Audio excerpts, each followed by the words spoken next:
bien de nuevo porque grabé la nube. Ahora sí. Ahora sí, bueno. Bueno, bienvenidos a otra clase de Derecho Constitucional y Convencional.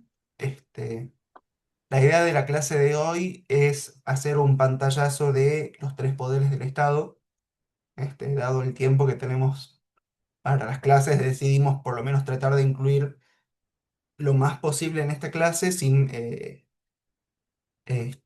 la intención de apayazarlos con muchos conocimientos, para que, bueno, pero con contenido que sí consideramos que es importante a los fines del cursado de esta materia. La idea es ver primero todo lo que tenga que ver con poder legislativo, bueno, la organización del poder legislativo que plantea la Constitución. Después con el profesor Nico ver todo lo que es el proceso de formación y sanción de las leyes y finalizar con poder ejecutivo y un poco de poder judicial con la profesora Lucía. Así que bueno, yo comparto pantalla, ustedes me avisan si pueden ver bien.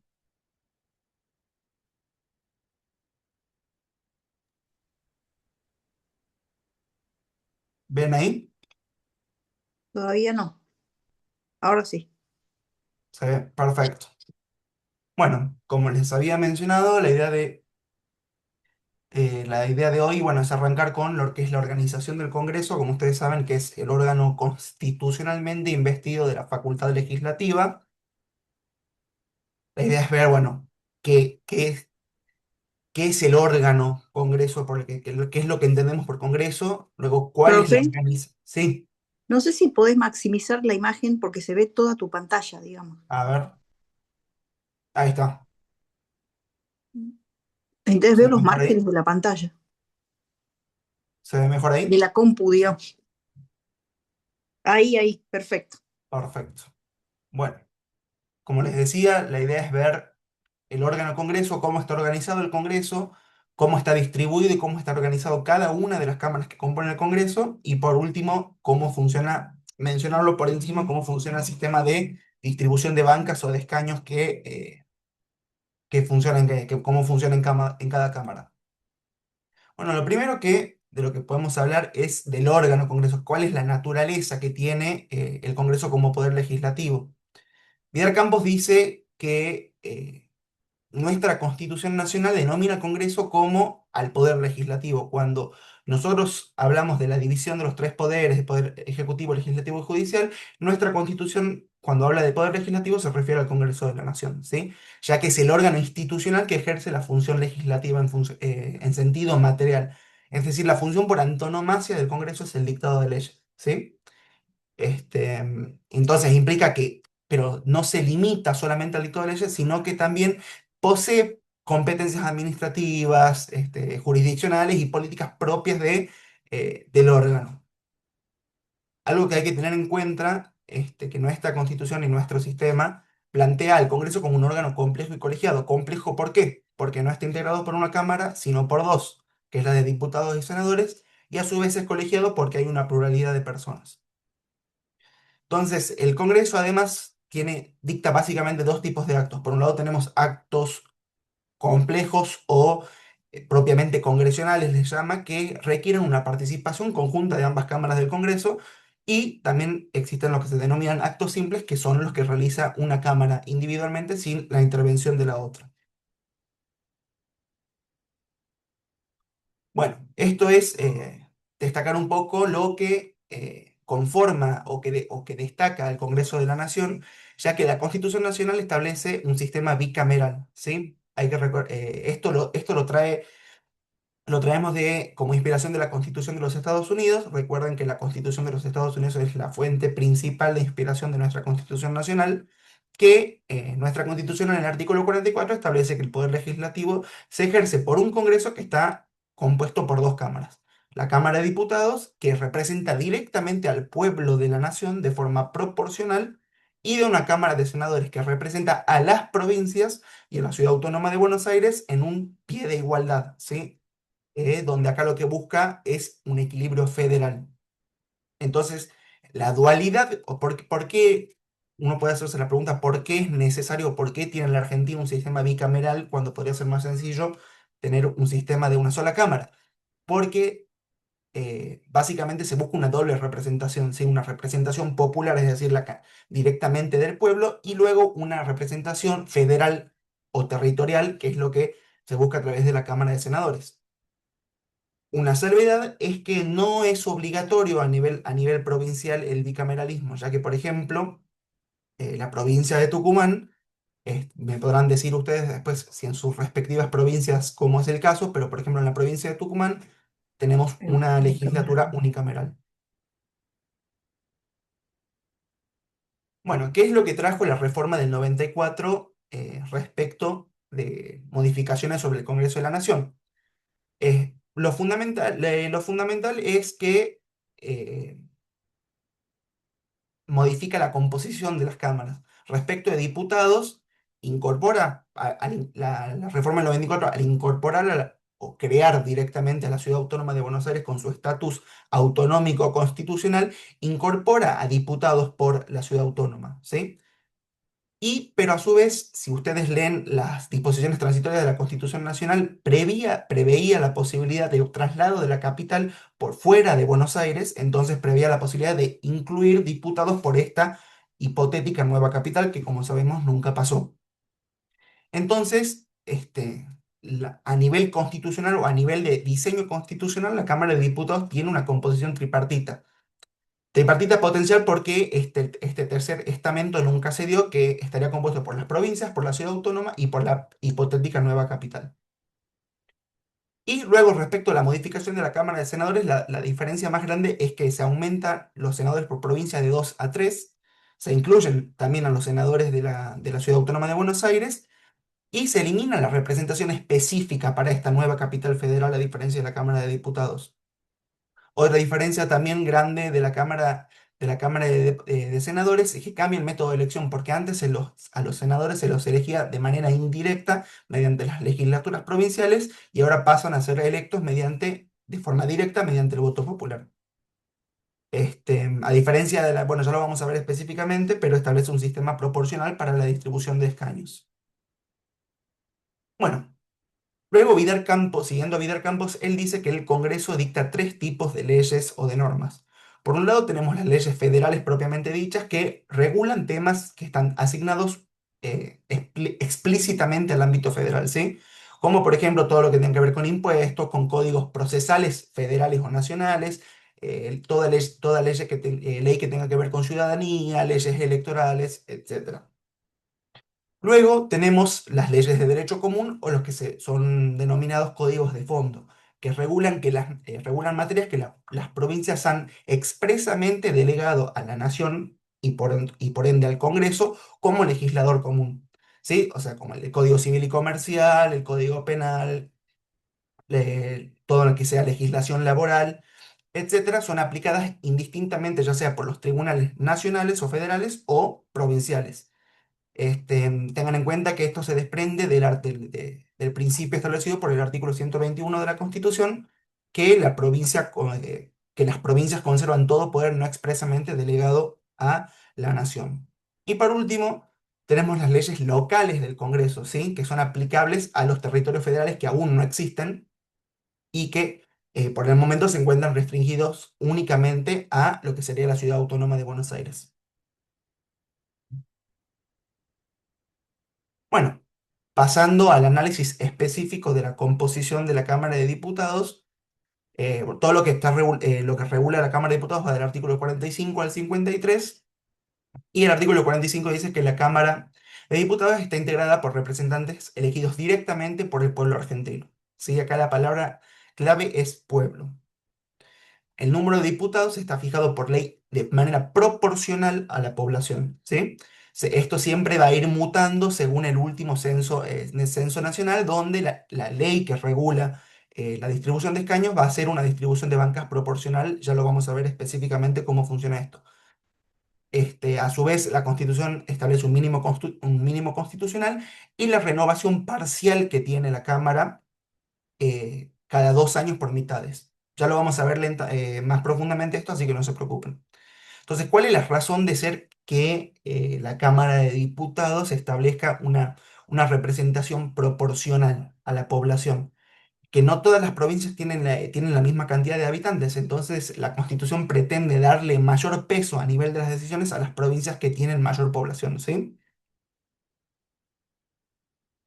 Entonces, bueno, entremos a los que son los números de diputados. Como les decía, son representantes elegidos directamente por el pueblo de la nación, pero siempre teniendo en cuenta su circunscripción provincial y de la ciudad autónoma de Buenos Aires. La Constitución, si ustedes leen la Constitución, van a leer que establece que hay un diputado por cada 33.000 habitantes o fracción no menor a 16.500, pero actualmente por la ley 22.847, que es del año 1983, está fijado que hay un diputado cada 161.000 habitantes o fracción no menor de 80.500. Este número, lógicamente, desde 1983 hasta 2026 se encuentra gravemente desactualizado, pero por una cuestión de ámbito físico de las cámaras de la Cámara del Congreso, de la Cámara de Diputados, es que no se ha modificado ese número, sí, ya que no entran físicamente más bancas en la Cámara de Diputados. Pero lo interesante que establece la Constitución, ustedes se van a la pregunta, ¿qué pasa con las provincias que están muy escasamente pobladas? Prácticamente no tendrían representación ni voto en la toma de decisiones que afectan a todo el Estado argentino por igual. Y para esto la Constitución establece un sistema de que hay un mínimo de 5 diputados por provincia, ¿sí? Es decir, que cada provincia, sin importar, por ejemplo, supongamos que no hay una provincia que llegue a los 161.000 habitantes, de forma automática van a tener por lo menos 5 representantes, ¿sí?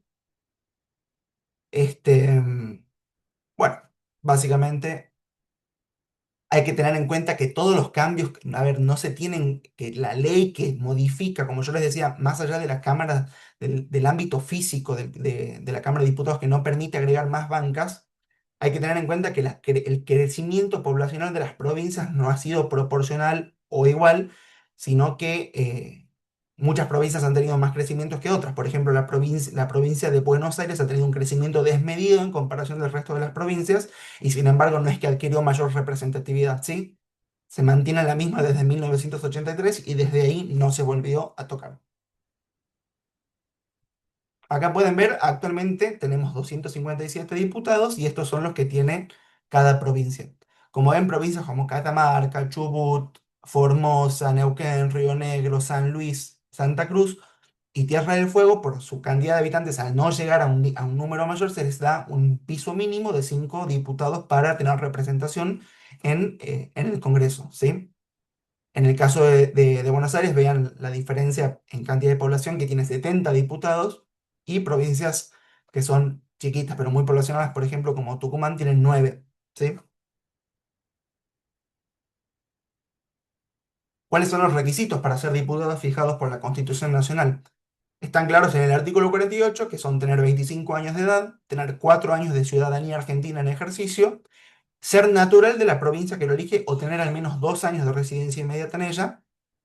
Y, a ver, estos requisitos tienen que ver con garantizar una mínima experiencia de vida y tener un arraigo por la provincia por la que se es electo, por la provincia que se representa.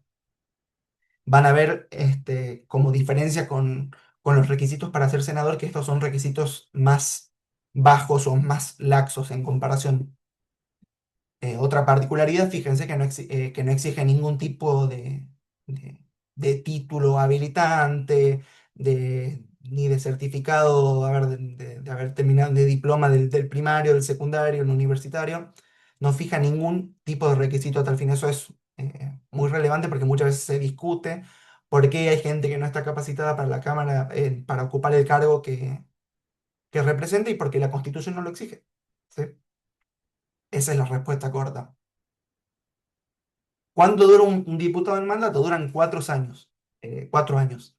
¿Cuál es la particularidad que tiene? ¿Cómo va cambiando la Cámara de Diputados? Desde ya les hago una aclaración, que ninguna cámara se renueva totalmente. Es decir, que cada elección, a ver, eh, en cada elección de presidentes elegimos un nuevo presidente que tiene un nuevo gabinete y cambia tajantemente el poder ejecutivo. En el poder legislativo hay una idea de mantener una cierta cohesión y estabilidad política, por lo que los cambios no se hacen de manera tan brusca, renovando la totalidad de los miembros de las cámaras, sino que se hacen eh, de formas, de una forma por partes básicamente, para justamente mantener un piso de funcionamiento, que no se corte abruptamente el funcionamiento de la Cámara por un cambio político radical, ¿sí? En el caso de la Cámara de Diputados, la renovación es por mitades, ¿sí? Como un diputado dura 4 años en sus funciones, cada 2 años se renueva la mitad de la Cámara. ¿Sí? La particularidad que tienen los diputados y senadores que pueden ser reelectos indefinidamente, a diferencia del presidente y vicepresidente que tienen un límite de una reelección. La reelección para los diputados se realiza por sufragio universal, igual secreto y obligatorio, mediante elecciones abiertas y, como les decía, mediante el sistema electoral proporcional respecto a la cantidad que está establecida por ley. Una particularidad de la Cámara de Diputados que es exclusiva a esta Cámara es que la distribución de los escaños se realiza mediante el sistema DONT. Ya lo vamos a ver un poco más adelante, que es un sistema matemático para definir cuántos diputados o qué diputados de qué partido van a ocupar las bancas de la Cámara. Bueno, si bien tenemos dos cámaras, cada cámara tiene atribuciones propias, por así decirlo, ¿sí? En razón de cómo se encuentran integradas y la representación que ostentan. En el caso de la Cámara de Diputados, por ejemplo, tiene la iniciativa exclusiva en materia tributaria, es decir, en la fijación de los impuestos y el reclutamiento de tropas, ¿sí? Otra facultad exclusiva de la Cámara de Diputados es la acusación en los procesos de juicio político. En un juicio político, la Cámara que va a formular los cargos, por ejemplo, para imputar a un ministro y destituirlo de su cargo, va a ser la Cámara de Diputados donde se inicia la acusación, ¿sí? Mientras que la revisión de esa acusación la realizará el Senado. Bueno, pasando a la Cámara de Senadores, recuerden la diferencia respecto de la Cámara de Diputados es que la Cámara de Senadores representa directamente a las provincias y a la Ciudad Autónoma de Buenos Aires en un pie de igualdad. Cada provincia y la Ciudad Autónoma tienen 3 senadores. Entonces, el total, por la multiplicación, es que hay 72 senadores por las 24 jurisdicciones electorales. Entonces, ¿cuál es la forma de elección? Se eligen mediante un sistema de mayoría y minoría. ¿Cómo se designan las bancas? No, es bastante sencillo en la Cámara de Diputados, ya que dos bancas se otorgan al partido que obtiene la mayoría y una banca para el partido que obtenga la primera minoría, al partido que sigue en el número de votos, ¿eh? Entonces es bastante sencillo este sistema. ¿Cuáles son los requisitos para ser senador? Yo les había dicho que son requisitos más gravosos. Porque a diferencia de diputados, acá se requiere tener un mínimo de 30 años de edad, tener 6 años de ciudadanía en ejercicio y ser natural de la provincia que lo elige o haber tenido una residencia inmediata de 2 años. ¿Sí?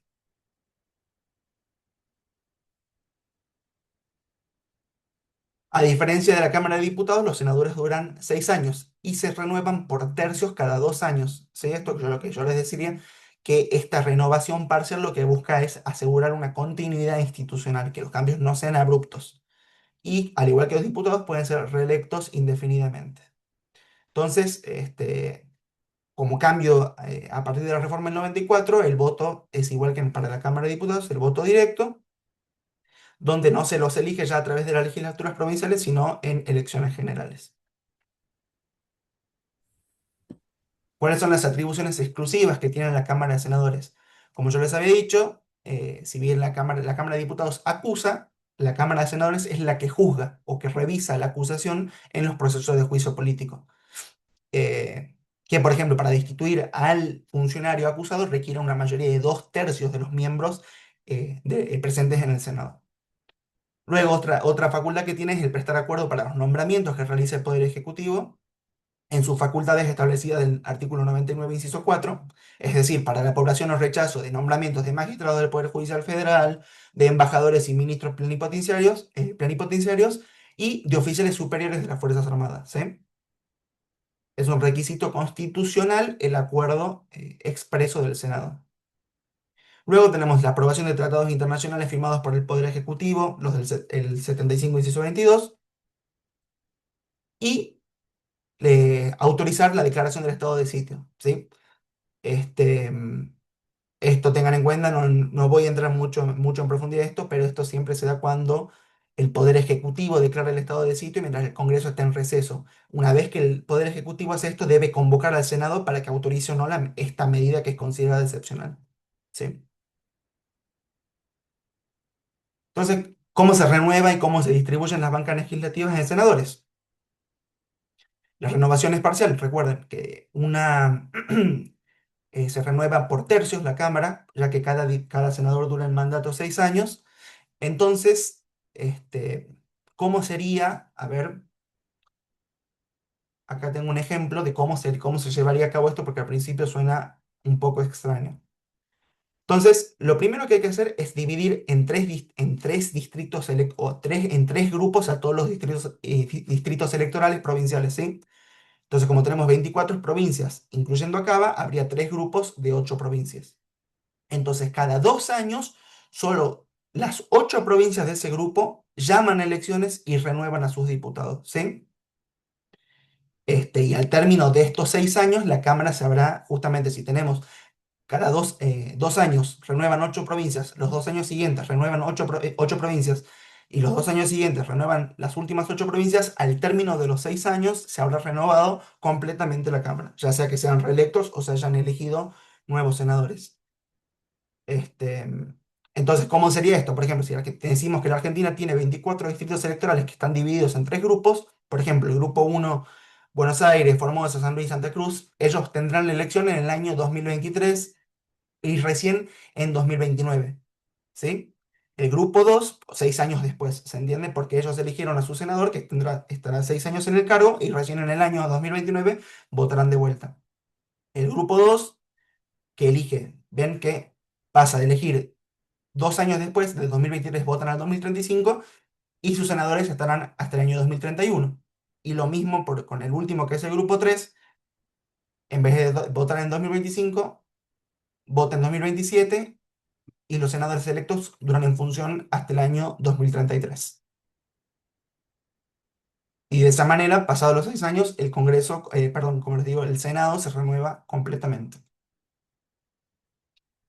Ahora, ¿qué diferencia tiene el- la Cámara de Diputados, que es un poco más compleja? Recuerden que cómo se distribuye, me faltó decir, bueno, que ya lo había mencionado, cómo se distribuyen las bancas en senadores, que es sencillo. El partido mayoritario tiene 2 bancas y el partido que le sigue en número de votos se le otorga la tercera, ¿sí? A la primera mayoría, a la primera minoría. La característica que tiene la Cámara de Diputados, como les decía, es que se renueva por mitades. ¿Cómo se implementa esto? Como demos el ejemplo de, por ejemplo, Tucumán. Tucumán en diputados tiene nueve diputados.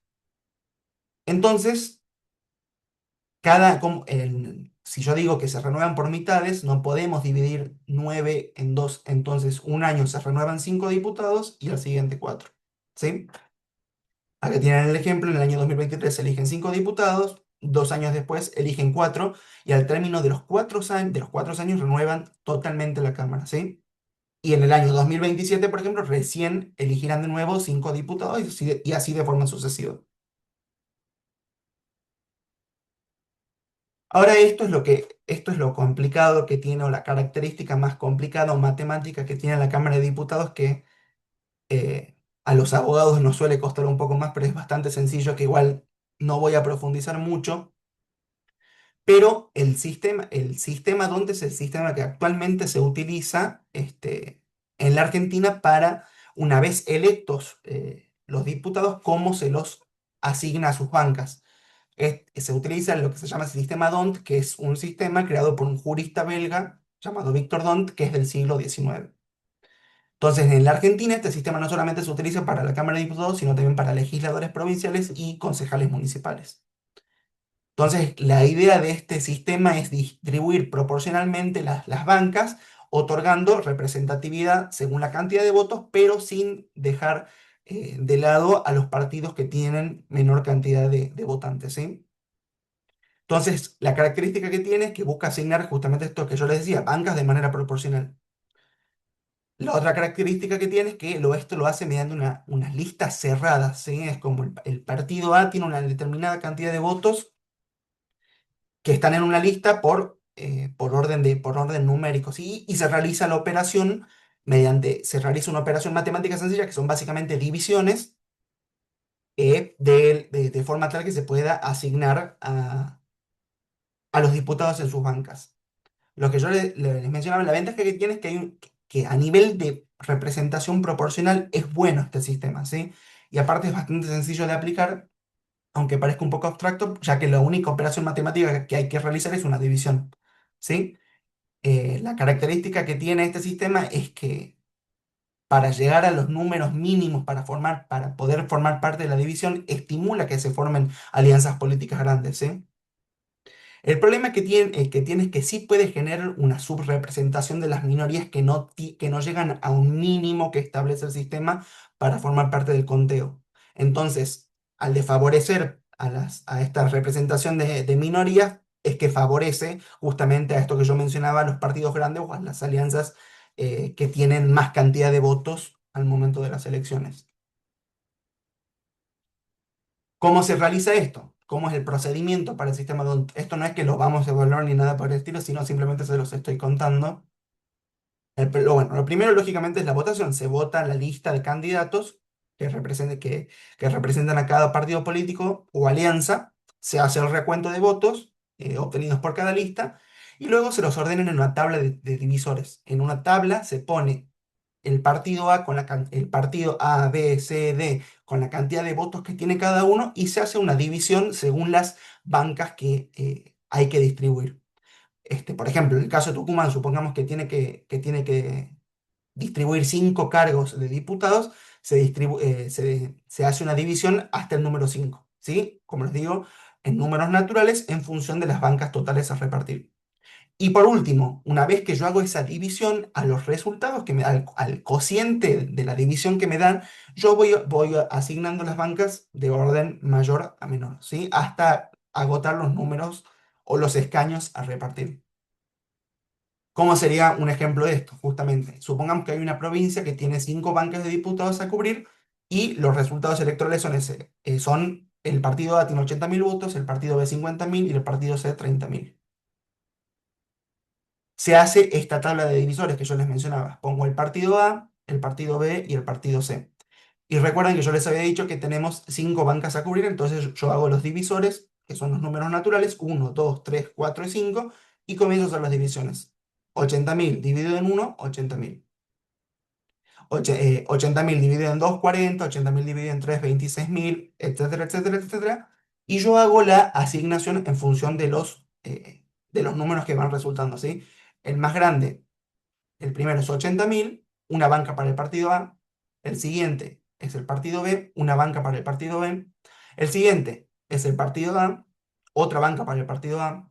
El siguiente es el partido C, una banca para el partido C. Y por último, otra banca para el partido A. Y como resultado tenemos que el partido A va a tener 3 bancas, el partido B una y el partido C una. A esto es lo que se refiere el sistema con la proporcionalidad.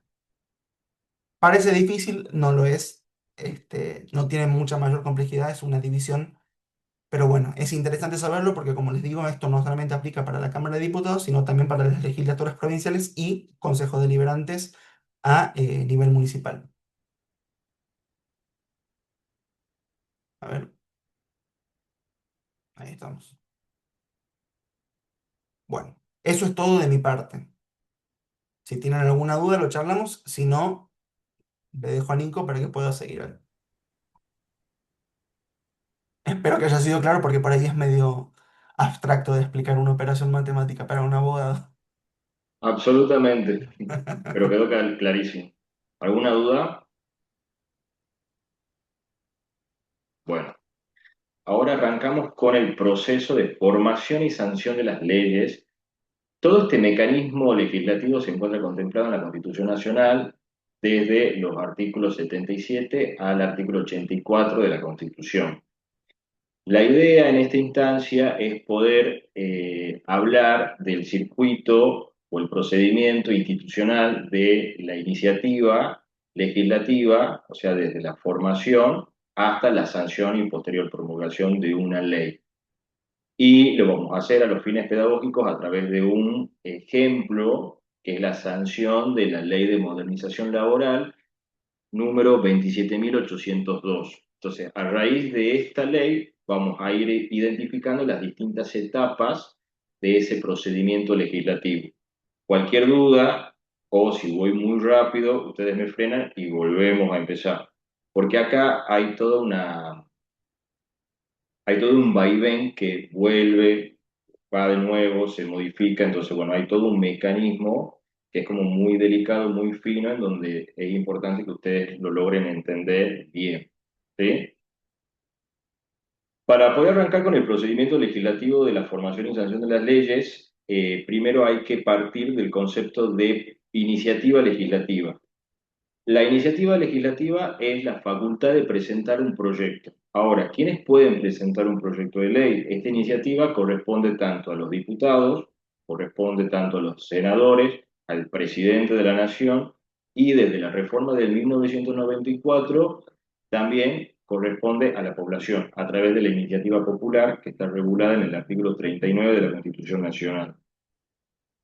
Ahora, si este proyecto o iniciativa legislativa ingresa por diputados, esa Cámara será la Cámara de origen. No se olviden de esta frase, Cámara de origen. Si el proyecto y la iniciativa legislativa ingresa por el Senado será la Cámara de origen. ¿Sí? Por eso la primera etapa se la denomina como la presentación del proyecto. El proyecto se presenta, como todo proyecto, en la mesa de entrada de una de las dos cámaras. Volvemos, si la cámara por la que ingresa pasa a ser la cámara de origen, la otra será la cámara revisora. Esto no es, parece muy sencillo, pero no es un detalle para nada menor, porque el carácter o la calidad de cámara de origen o cámara revisora va a ser decisivo y determinante si después aparecen modificaciones, agregados o correcciones al proyecto del texto de ley original. ¿Sí? Hasta ahí vamos bien. Bueno, en el caso de la ley 27.802 de la reforma laboral, perdón, modernización laboral, el proyecto fue enviado por el Poder Ejecutivo, se registró con un número de expediente en el Senado. Es decir, que en este caso, la Cámara de origen fue el Senado de la Nación. La segunda etapa es que empiezan a jugar lo que conocemos como comisiones. Presentado este proyecto, comienza el trabajo de las comisiones. De acuerdo a la temática del proyecto, se va a derivar a una o más comisiones de acuerdo a la temática que aborde el proyecto de ley, ¿verdad? Y estas comisiones pueden emitir un dictamen. Generalmente va a haber un dictamen de mayoría y un dictamen de minoría. Esta es una fase sumamente importante, es la fase más técnica, legislativa, porque acá no solamente se analiza el texto, acá se lo reescribe, acá se introducen observaciones, acá hay un debate fuertísimo de lo que es el proyecto y se prepara para el tratamiento en el recinto. Muchas veces se tiende a pensar que el proyecto de ley como que nace o se origina en el recinto, pero no, no es así. Una parte sumamente importante del trabajo legislativo ocurre justamente en esas comisiones. Allí se acuerda, allí se discute, allí se hacen las negociaciones políticas necesarias y se aconseja una determinada solución o un determinado abordaje sobre ese proyecto. ¿Sí?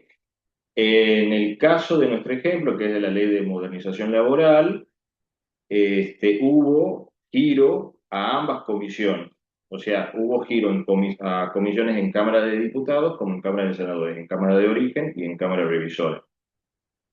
¿Sí? Y además, en diputado hubo un dictamen aprobado en febrero del 2026, con un dictamen de mayoría y varios otros dictámenes de minoría. Pasamos a la tercera etapa, que la tercera etapa es el debate y aprobación en la Cámara de Origen. ¿Hasta acá alguna pregunta? Bueno, continúo. Profe, ¿cuán- Sí, ¿cuántas veces puede ir y volver, o sea, en cuanto al proyecto? O sea, ¿cuántas? No, no sé cómo explicarle, o sea, ¿es sí. indefinido o tiene un cierto lapso de tiempo? Esa es como una duda. Bueno, ya ahora vamos a entrar a esa etapa porque hay un mecanismo que es el artículo 83 de la Constitución Nacional, que es la insistencia de las iniciativas o los proyectos de ley. Pero sí te voy a contestar tu pregunta, pero un poquito más adelante, como para no ir desordenando estas etapas. Ok, ¿Sí? gracias. No, no, no, por favor. Entonces, vamos a la tercera etapa, que es el debate y la aprobación en la Cámara de Origen. Usted acuérdese que en el proyecto de modernización laboral la Cámara de Origen era Senado. Entonces, superada esta etapa de comisión, elevado los dictámenes de mayoría o los de minoría, ¿verdad? Se trata y se discute en el recinto de la Cámara de Origen, en este caso la Cámara de Senadores. Si esa Cámara lo aprueba, el proyecto obtiene lo que conocemos comúnmente como media sanción y pasa a la otra Cámara. Esto significa que todavía, obviamente, no va a haber ley, sino que hay una primera aprobación legislativa. En el proyecto de la ley de reforma laboral hubo 17 horas de debate respecto a este proyecto en la Cámara de Origen, que es del Senado, con 42 votos afirmativos y 30 votos negativos. ¿Sí? La cuarta etapa es la intervención más importante, que es la de la Cámara Revisora. Bueno, una vez aprobado ese proyecto de ley por la Cámara de Origen, pasa a la Cámara Revisora y acá aparecen tres posibilidades. La Cámara Revisora puede aprobar, puede rechazar o puede devolver el proyecto con correcciones, modificaciones o agregados. Si la Cámara Revisora aprueba el mismo texto sin modificaciones, el proyecto queda sancionado por el Congreso y pasa al Poder Ejecutivo, que ese es el más sencillo, si quiere. La segunda opción es que si la Cámara Revisora rechaza totalmente el proyecto, rige, en este caso, el artículo 81 de la Constitución Nacional, es decir, que no puede repetirse en las sesiones de ese año. Y ahí un poco a la respuesta de la compañera en cuanto a que si una Cámara lo rechaza totalmente, el proyecto cae durante ese periodo legislativo. Puede volver a insistir en el próximo periodo legislativo, ¿sí? Pero si hay rechazo de una Cámara. A ver, esto demuestra que por ahí el rechazo no, no es un rechazo total, sino es como que lo corta solamente. O sea, es como que al menos temporalmente corta el trámite, pero no la imposibilidad de que en algún momento ese proyecto de ley salga, ¿sí? Pero durante ese periodo parlamentario no, se lo rechaza.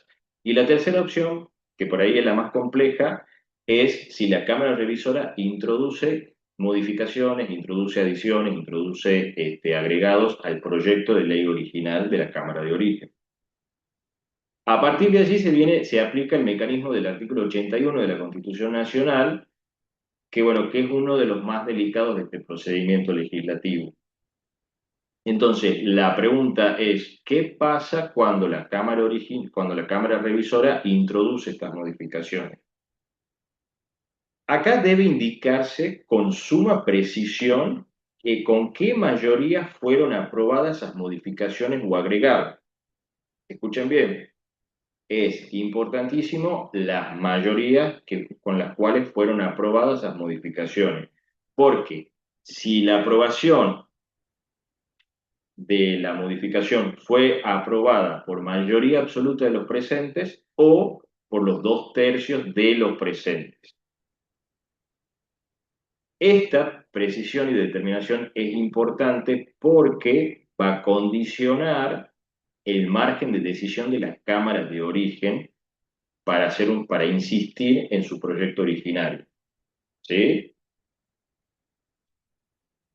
Es sencillo, ustedes véanlo desde regla general. Por ejemplo, el artículo 81 establece la regla general, es que la Cámara de Origen puede aprobar esas modificaciones o puede insistir en su redacción originaria.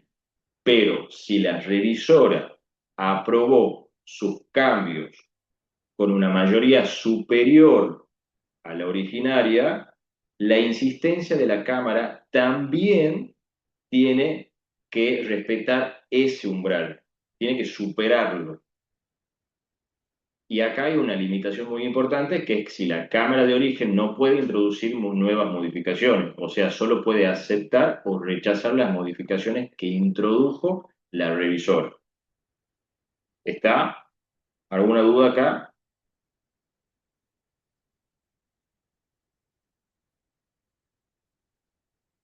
¿Por qué? Porque ustedes observen que la cámara revisora no es que está cerrando necesariamente el trámite del proyecto. Si hay una modificación, lo devuelve a la cámara de origen. ¿Sí? Si la cámara la cámara de origen, bajo ningún punto de vista, va a reescribir de nuevo el texto del proyecto, solo tiene que aceptar o insistir en el suyo, dentro de estas reglas que acabo de mencionar del 81. Si la cámara de origen insiste en su texto originario, tiene que superar la mayoría de los miembros presentes con los cuales fueron aprobadas esas modificaciones en la cámara revisora, o superar los 2/3 de aprobación en la cámara revisora. ¿Sí? Si no, queda aprobado el proyecto con las modificaciones de la revisora. Por ejemplo, en nuestro ejemplo, para que ustedes lo puedan, digamos, como divisar mucho mejor. Este proyecto se originó en la Cámara de Senadores. Allí obtuvo media sanción en febrero del 2016. Luego pasó a la Cámara de Diputados, que es la Cámara Revisora. Diputados lo trató en una sesión especial y según la información oficial de esa Cámara, le dio aprobación, pero tras incorporar modificaciones. La votación fue de 135 votos positivos por 115 votos negativos. Por eso, este proyecto volvió a la Cámara de Origen con esas modificaciones, pero no quedó todavía convertido en ley, sino que continuó el trámite, ¿sí? Porque tuvo que volver al Senado. La Cámara Revisora no rechazó el proyecto, pero tampoco aprobó el texto tal cual venía por la originaria, sino que lo modificó. Y al momento de la sanción definitiva del proyecto de ley, eh, Diputados dijo que había introducido cambios y entre esos cambios está la eliminación del artículo 44 de las licencias médicas. ¿Se acuerdan todo la problemática que venía detrás de las licencias médicas, de la ley de modernización laboral y todo demás? Bueno, la modificación que introdujo la Cámara Revisora fue sacar ese artículo del proyecto de ley original. Eso fue aceptada por la Cámara de Origen y se aprobó la ley en forma definitiva, o sea, la sanción. Y ahí entramos a esta etapa de la sanción, que es cuando el proyecto va a volver a la Cámara de Origen después de haber sido modificado por la revisora. Si acepta las modificaciones, como pasó en este caso, el proyecto queda convertido en ley. Cuando el proyecto se sanciona y queda convertido en ley, pasa al Poder Ejecutivo. Y a partir de aquí estamos como en la fase final, si se quiere, de este procedimiento constitucional de la formación de las leyes, en donde el Poder Ejecutivo puede promulgar, puede vetar totalmente o puede vetar parcialmente. Si deja transcurrir un plazo constitucional que son de 10 días, el proyecto se promulga en forma tácita. Ahora, si dentro de ese plazo el Poder Ejecutivo promulga expresamente, o sea que emite un acto administrativo, que es un decreto, el proyecto se promulga y se publica. En este caso, eh, en el caso de la ley 27.802, no hubo aprobación tácita, sino que hubo una promulgación expresa en donde el Poder Ejecutivo dictó el decreto 137 del 2016, perdón, del 2026, el 5 de marzo del 2026, promulgando la ley sancionada por el Congreso. Tanto la ley como el decreto de promulgación fueron publicados en el Boletín Oficial el 6 de marzo del 2026. Y ahí, a grandes rasgos, es cuando concluye este procedimiento circuito de promulgación, de formación y sanción de las leyes. No sé si tienen alguna pregunta. ¿Quedó claro lo de cuando la insistencia de una de las cámaras?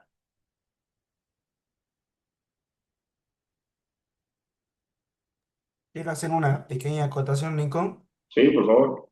Este, ustedes tal vez se pregunten si tenemos un sistema republicano, donde tenemos tres poderes estatales, y tenemos un poder legislativo que por función constitucional tiene la de, por antonomasia, el dictado de leyes. ¿Qué tiene que venir a hacer el Ejecutivo respecto de eso?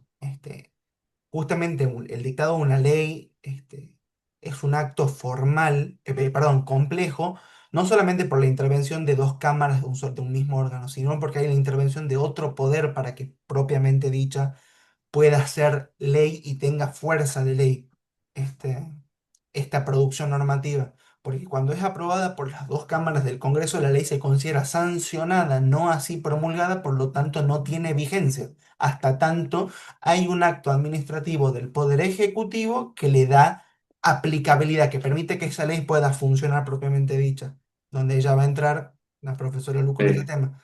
Entonces, Es el acto administrativo que perfecciona este proceso, si se quiere, digamos. exactamente. La razón por la que interviene el Poder Ejecutivo responde a lo que ya vimos en las primeras clases, que es el sistema de frenos y contrapesos o de check and balances, donde cada poder de los tres, o sea, los tres poderes del Estado, entre ellos se controlan y se entrometen entre sí para que ninguno sobrepase de manera exagerada a otro. Entonces, una manera que tiene el Poder Ejecutivo, en este caso, de controlar la gobernabilidad de su gobierno, valga la redundancia, por ejemplo, es mediante la facultad constitucional del veto, ¿sí? Que les mencionaba el profesor recién. Entonces, esa es la razón de ser de que el Poder Ejecutivo pueda meterse, porque uno pensaría, bueno, es bastante de déspota ir en contra de algo aprobado por dos cámaras del poder que más representatividad tiene en el Estado. Pero bueno, justamente está relacionado a eso, a que no se dicten leyes que sean, supongamos que el presidente no tenga mayoría legislativa, entonces que no se dicten leyes que desbaraten su proyecto de gobierno, ¿se entiende? Claro, claro. Bueno, por eso también ahí está la herramienta del veto Ujú. presidencial, que es el veto total. Pero ahí, respecto al veto total, si el proyecto vuelve al Congreso y el Congreso insiste y obtiene las mayorías necesarias en ambas cámaras, tiene que volver al Ejecutivo y el Ejecutivo tiene la obligación y el deber de promulgar. Pasó un caso acá en Tucumán muy conocido en donde se sancionó una ley, se mandó para su promulgación al Poder Ejecutivo, el Poder Ejecutivo lo vetó totalmente, devolvió la legislatura y la legislatura insistió, llegó a las mayorías necesarias y lo devolvió de nuevo al Ejecutivo. Y el Ejecutivo, en vez de hacer la promulgación como corresponde, lo devolvió, pero sin decir nada. lo devolvió. Eso obviamente terminó judicializado y se consideró que eso era absolutamente inconstitucional, que la Constitución ya, en cierta forma, cerca del circuito y mecanismo de sanción y proceso de leyes, tenía que promulgarlo, porque había esa insistencia y, como bien decía Juan Pablo, la representatividad del pueblo estaba dada en la legislatura. Entonces, el proyecto tenía que salir más allá de la voluntad del Ejecutivo. No sé si hay otra pregunta. Estaba levantando una mano. Sí, María José, diga. Sí, esta es una pregunta. Quería saber si hay otra posibilidad en la cual el Poder Ejecutivo, por lo menos a nivel provincial, no sé si será el caso, cuando se aprueba una ley y luego el Poder Ejecutivo no lo reglamenta. De alguna manera, esa ley nunca tiene efectiva vigencia. Y es lo que es el juego que utilizan tanto el partido opositor, que sabe que el Poder Ejecutivo no se la va a reglamentar, y de alguna manera hace política con eso, y nunca, sabe que nunca va a obtener una reglamentación esa ley. Entonces, como que es un juego ahí, un manejo que hay, ¿no? Entre tanto el oficialismo como el partido opositor, ¿no? No sé si se entiende lo que pregunto. Es una manera de vetarlo Sí, sin vetarlo, ¿no? A la ley. sí, sí, sí, absolutamente. Estoy de acuerdo. Y es más, se intentó hasta incluso judicializar esa falta de reglamentación, en donde es más que nada una cuestión política no justiciable. Muchas veces es donde es también una facultad del Poder Ejecutivo, una herramienta que la Constitución le otorga, de reglamentar o no esa ley. Y lo único que puede llegar a hacer el Poder Ejecutivo, el Poder Judicial, perdón, en ese caso, es exhortar al Poder Ejecutivo a que este, reglamente, pero está en Sí, todo su derecho. Pero sí, son los dime y diretes de los juegos políticos, pero sí. tal cual. Y fíjate cómo es, cómo digo, pienso yo que forma parte de un juego político que ni siquiera ese partido que presentó el proyecto de ley, que, por ejemplo, representando cierto sector, ¿no? Cierta necesidad social o demanda, ni siquiera el propio partido que impulsó la sanción de esa ley hace la presentación correspondiente para obtener la reglamentación. Por eso pienso que es como un juego perverso que hay en la política, por lo menos provincial. Hay justamente, tenía el número hace poco, no lo recuerdo ahora, pero en la provincia de Tucumán hay una cantidad importante de leyes que fueron sancionadas por la legislatura que no fueron nunca reglamentadas. Entonces hay muchas veces que las leyes, cuando se quiere hacer referencia a esas leyes para no tener un número de ley, se hacen es gracioso porque se hace referencia por ahí al número de expediente que tenían, Tal al cual, sí. número, a la fecha en la que fueron Cuando se sancionadas. entró en la legislatura. Exactamente. Entonces se hace referencia a leyes que no tienen números, ¿sí? Se dice el artículo 2 de la ley X, porque no tiene número de ley, entonces se menciona la fecha, se menciona el número de expediente por el que ingresó. Entonces, bueno, es un caso bueno, que eso sí que está relacionado justamente al juego de la política y como decía María José, muchas veces eh, puede ser el propio oficialismo el que presente el proyecto de ley que nunca termina siendo reglamentado por una decisión del presidente de la Cámara, en este caso, por ejemplo, que sería el vicegobernador de la provincia. Exacto. Bien, y Pero sí, ya vamos a ver bien un poquito más de esto cuando veamos los diferentes tipos de decreto y también exacto. algunos Bueno, ahí te ejemplos. doy la palabra a vos, Lucía, entonces. Ya, María José, bueno, ¿cómo les va a todos y todas? Ahora vamos a avanzar en otro de los poderes que, como decía Juan recién, nosotros tenemos, como ustedes ya saben, artículo 1 de la Constitución, que me imagino que lo tienen clarísimo ya, una forma de gobierno bajo el sistema republicano, como estaba diciendo recién Juan. Y este sistema republicano, sí, se constituye principalmente sobre tres poderes en este juego de pesos y contrapesos, donde vamos a ver, donde a veces quizás algunos poderes están como un poquito más pesados que otros, ¿sí? O vamos a ver cuáles son las soluciones constitucionales, ¿sí? Y también ustedes, como estábamos hablando recién acá con la compañera, muy interesante el análisis, ustedes también tendrán que evaluar y examinar en cada caso qué les parece lo que termina resultando en la práctica, ¿verdad? Acá ustedes han visto recién ya súper detalladamente todo lo que sería poder legislativo, ¿verdad? Ustedes acuérdense que en definitiva cuando surge todo lo que es la cuestión del republicanismo, ¿qué es lo que se quería? En definitiva, sacar ese poder centralizado en un solo ser, ¿verdad? Estas monarquías absolutistas que teníamos en Europa principalmente, y cómo se fue desmembrando el poder para evitar esa concentración del poder, ¿verdad? Entonces se configuraron estos tres poderes. De alguna manera, el poder legislativo supuestamente solo legisla, ¿verdad? El poder judicial solo va a juzgar, ¿sí? La correcta aplicación de esas normas, y el ejecutivo, como su nombre lo dice, va a ejecutar. Pero en realidad no es así tan liso y llano, ¿verdad? Lo que son las facultades del ejecutivo, ya vamos a ver que tienen un montón de entramados, no solo en nuestro sistema, en general es así, pero nuestro sistema argentino tiene además algunas características particulares.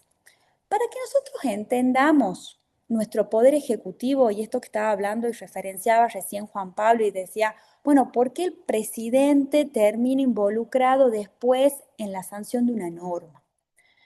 No podemos, sin ánimos de hacer una clase de historia, pero no podemos dejar de pensar, ¿sí? Y examinar nuestra historia constitucional, ¿sí? Nuestra historia en realidad como surgimiento, como un Estado independiente y un Estado constitucionalmente formado. Porque nosotros lo que tenemos que pensar es que en la historia de la Argentina, antes de la Constitución del 53-60, en realidad ustedes acuérdense, todas las clases de historia de la primaria y de la secundaria, de cómo se constituyó este país, ¿sí? De esa pelea entre unitarios y federales, ¿sí? Todas esas batallas que llegaron a que finalmente nosotros tengamos el dictado de nuestra Constitución y después la incorporación de Buenos Aires en el 60. Entonces, si ustedes tienen en cuenta, cuando se dicta nuestra primera constitución, se busca una constitución con un poder ejecutivo fuerte, ¿sí?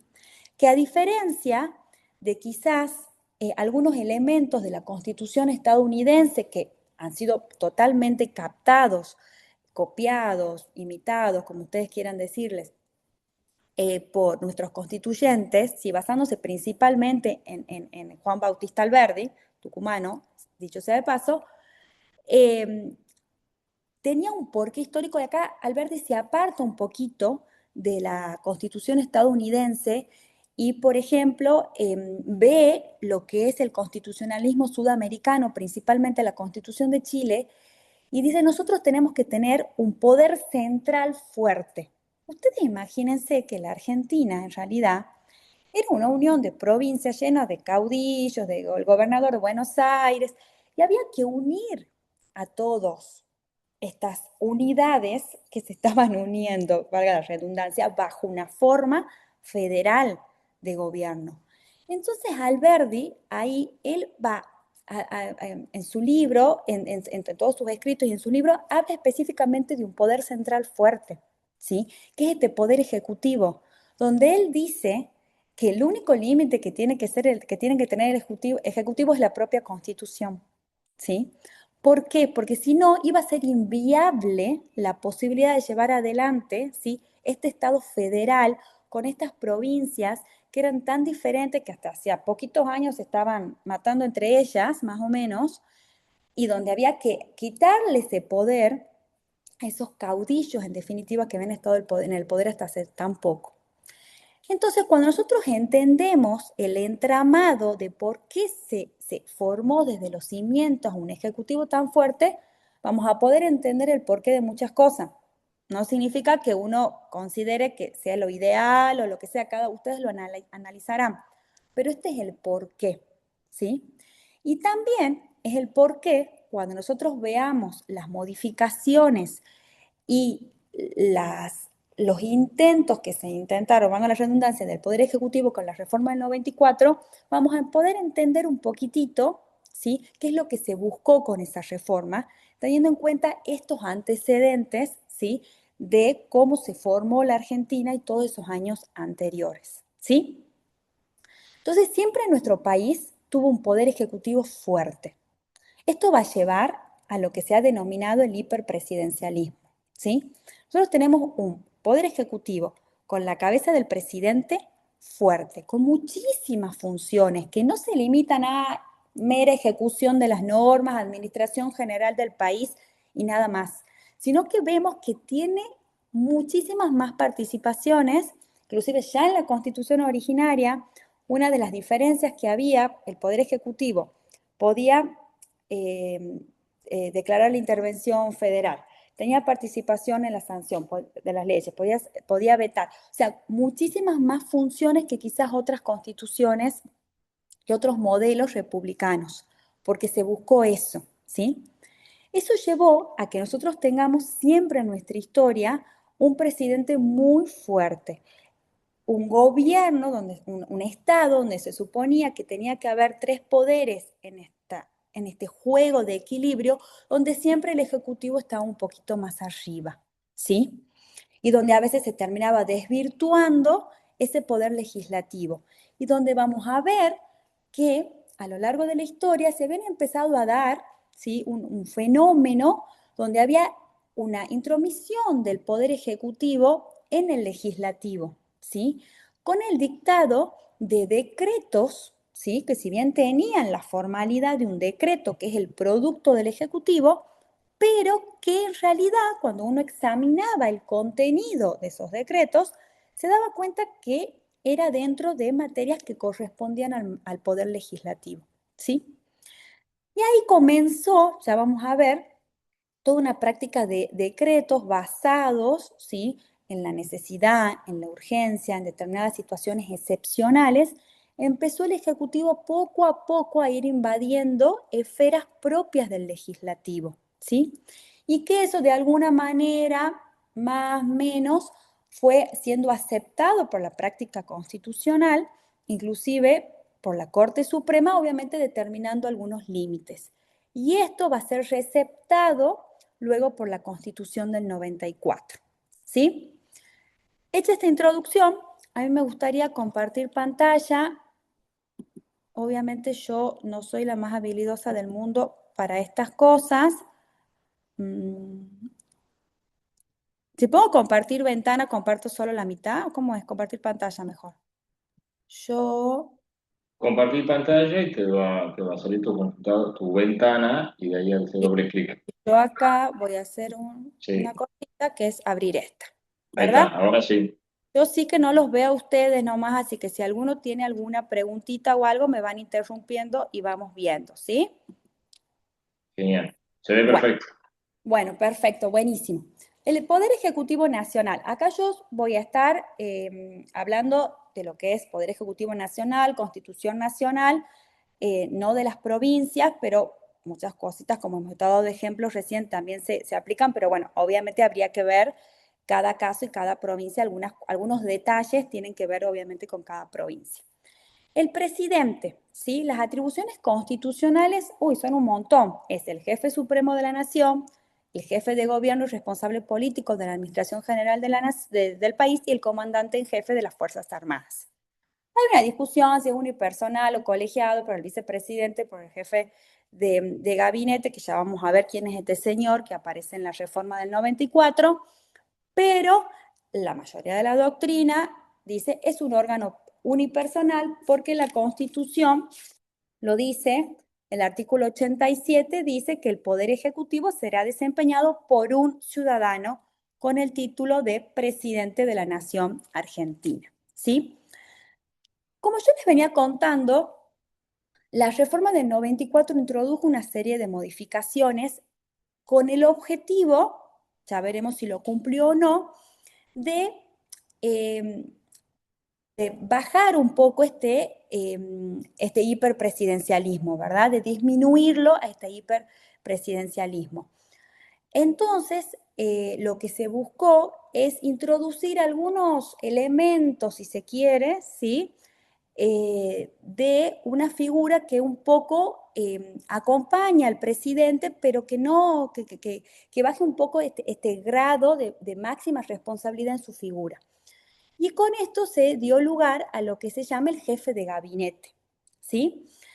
Donde lo que se quería hacer una división entre la jefatura de Estado y de Gobierno en cabeza del presidente y el ejercicio de la administración general del país en el jefe de gabinete, ¿sí? Entonces, la reforma del 94 introduce, ya vamos a ver que le da un montón de funciones al jefe de gabinete, que está como jefe de los ministros, ¿sí? Pero ya después vamos a ver en la práctica si en realidad esta introducción de esta figura ayudó o no, ¿sí? A disminuir este hiperpresidencialismo, porque en realidad ya tenemos más de 30 años desde la reforma de la Constitución, ya vamos a ver en algunos números, que los números no mienten, si en realidad esto ayudó o no a disminuir este hiperpresidencialismo siempre presente en nuestro país. Bueno, ¿cuáles son las atribuciones del Poder Ejecutivo Nacional? Todo está en la Constitución, más allá de los textos que ustedes tienen subidos en el campus. Expide instrucciones y reglamentos que sean necesarios para la ejecución de las leyes de la Nación, cuidando no alterar su espíritu, ya vamos a ver. Participa en la formación de las leyes, las promulga y las hace publicar. Esto que acabamos de ver con Nicolás. Y hay una regla, que yo la puse acá como regla, que se supone que es la regla, pero ya vamos a ver todas las excepciones, ¿sí? Que es que no podrá bajo ningún caso, bajo pena de nulidad absoluta e insanable, emitir disposiciones de carácter legislativo. Esto lo dice el artículo 99. Pero ya vamos a ver, ¿sí? El Poder Ejecutivo, por su propia naturaleza, su producto son los decretos, ¿sí? Ahí vamos a tener 4 tipos de decretos: los autónomos e independientes, los de ejecución o reglamentarios, que es lo que estábamos hablando recién con su compañera, ya vamos a hablar un poquito de ellos, los decretos delegados, ¿sí? Que van a tener su apropiación constitucional con la reforma del 94, y los de necesidad y urgencia. Ya también vamos a profundizar un poquito con su constitucionalización también a partir del 94. Los decretos autónomos o independientes son aquellos que comprenden a la tarea propia y exclusiva del presidente como encargado de la administración general del país. Por eso, por lo que acababa de decir recién, en realidad se supone que esto debería estar bajo la órbita del jefe de gabinete. Pero, más allá de lo que dice la letra de la ley, en realidad esto no está, ¿sí? No lo cumple el jefe de gabinete, sino que este tipo de decretos los sigue dictando el presidente de la nación, ¿sí? Los decretos autónomos o independientes son los que dicta sobre su propia materia exclusiva, sobre su competencia exclusiva. No hay ninguna discusión sobre que este tipo de decretos los tiene que dictar el presidente, porque están sobre su competencia. No están previstos literalmente en la Constitución Nacional, antes estaban en el artículo 86, inciso 1, pero sí se desprende del artículo 99, inciso primero, cuando habla que el presidente es el responsable político de la administración general del país, ¿sí? Y no necesitan autorización del Congreso. Acá en este es el único tipo de decreto que vamos a ver que el Congreso no tiene nada que ver, ¿sí? Porque son de su propia competencia exclusiva y por eso también se los llama independiente, ¿sí? Después tenemos los decretos de ejecución o reglamentarios, que son estos que estaba hablando la compañera, y acá ya comenzamos a complicarnos un poquito, ¿sí? Si ustedes tienen cualquier pregunta, cualquier ejemplo que quieran dar, me interrumpen y lo vamos viendo, ¿sí? Esta tarea legislativa es accesoria, complementaria a una ley que ha dictado el Congreso. Tenemos una ley con todo el procedimiento hasta la promulgación de la ley, todo va muy bien, ¿verdad? Como lo vieron recién con Nicolás, pero esta ley necesita, ¿sí?, algo todavía que la complemente para que pueda hacerse operativa, ¿sí? ¿Por qué? Principalmente tiene que ver con cuestiones presupuestarias o determinar cuál va a ser el ámbito de aplicación dentro de la estructura del Poder Ejecutivo. qué secretaría, qué dirección, qué ministerio se va a ocupar, cuál va a ser la forma en que eso se va a aplicar efectivamente, ¿sí? Se supone que esta norma, este decreto está subordinado a la ley, ¿sí? O sea, no tiene independencia, o sea, no existe sin la ley, ¿verdad? Si la ley se deroga, también obviamente cae este decreto, porque es un complemento simplemente para ponerlo en ejecución. Por eso no puede alterar, si el espíritu de la ley no puede, no debería por lo menos incorporar, ni sacar, ni nada, cosas de la ley que la alteren su espíritu, ni invadir la esfera que es propia del Congreso. El Congreso dictó su ley. Y lo único que tiene que hacer el Poder Ejecutivo es dictar un decreto que la ejecute, que la haga operativa, ¿sí? A veces aclaran términos, como se les decía, principalmente tiene que ver con cuestiones presupuestarias o determinar los ámbitos de aplicación dentro de los diferentes ministerios o direcciones del Poder Ejecutivo, ¿sí?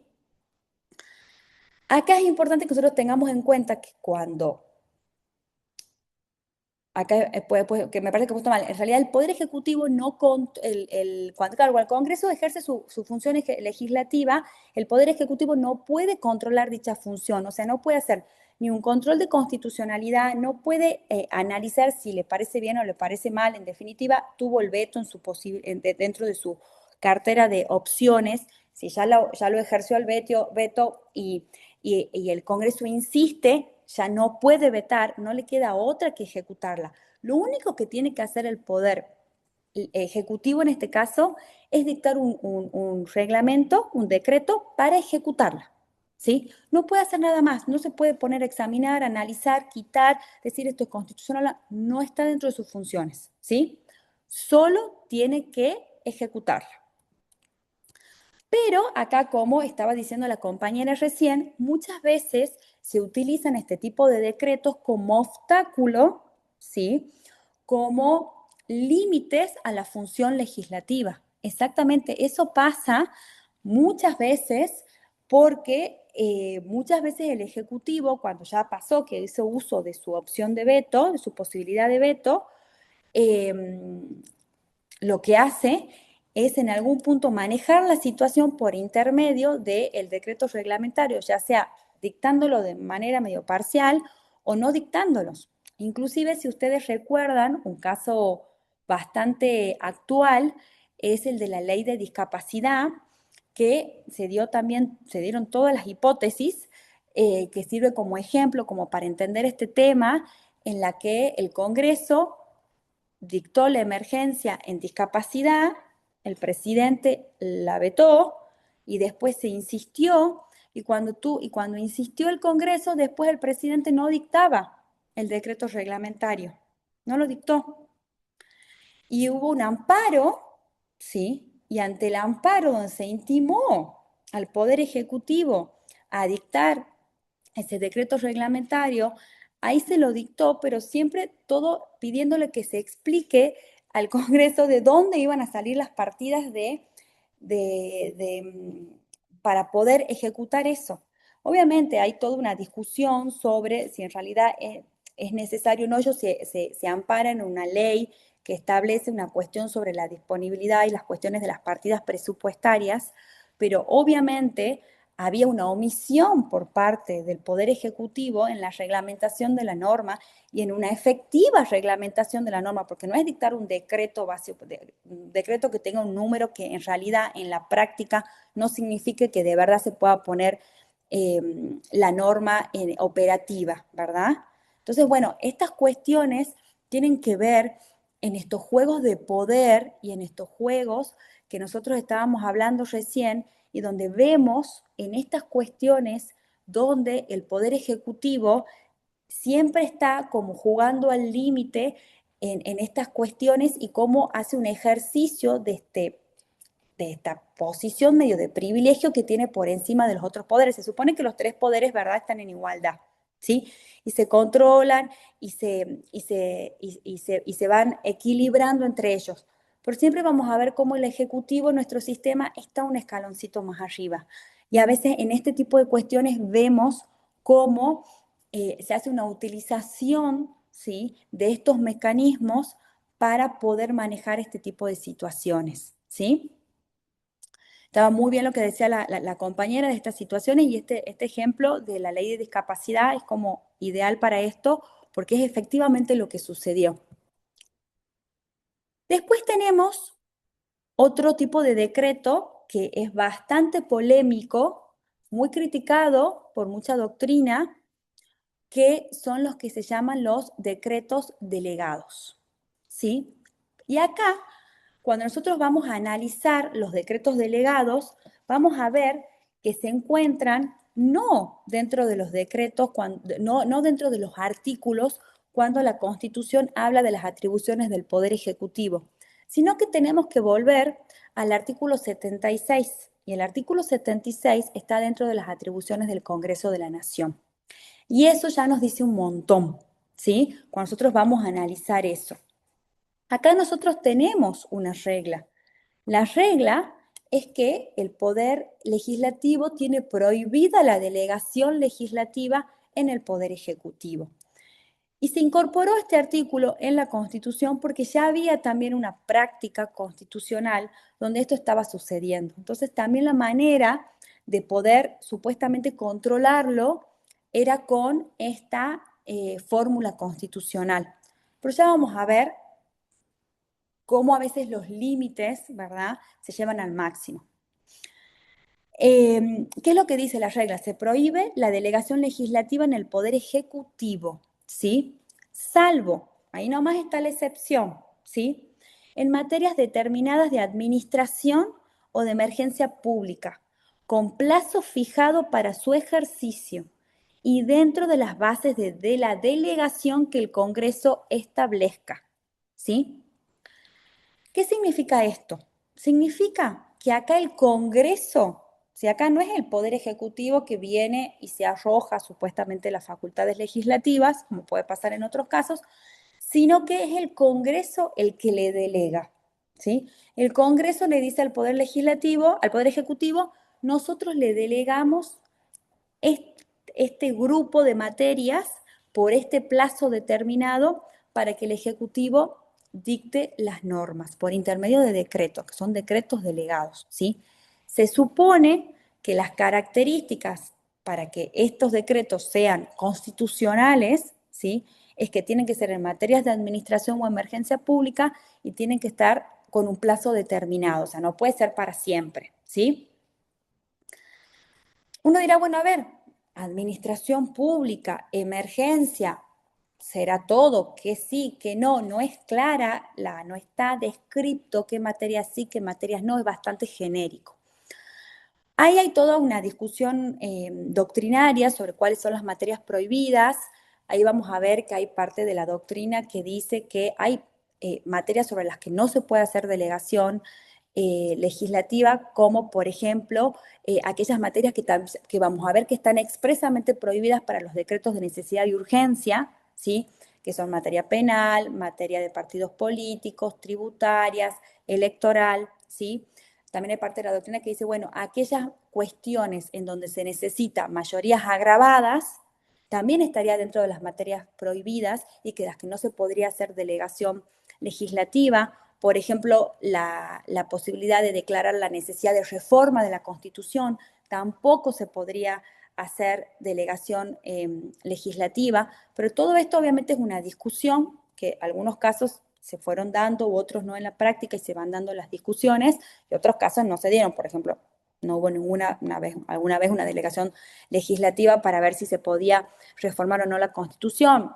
Creo que a todas luces no sería constitucional, pero uno nunca sabe, pero eso no está descrito en la norma, pero son situaciones que uno tendría que pensar dónde están los límites, ¿sí?, de aquellas cuestiones de las que habla la Constitución, ¿sí? Hay una ley que después la vamos a ver también de nuevo en los decretos de necesidad y urgencia, que es la ley 26.122, que es la que vino a reglamentar todo el procedimiento, ¿sí?, tanto para los decretos delegados como para los decretos de necesidad y urgencia, que ya los vamos a ver más adelante, como también cuando hay promulgaciones parciales, ¿sí? Pero el artículo 100 establece así de manera medio genérica el, el procedimiento cuando habla del jefe de gabinete, que pues yo les decía, esta figura del jefe de gabinete que se introduce con la reforma del 94, que supuestamente tiene la administración general del país, y la Constitución le da varias funciones.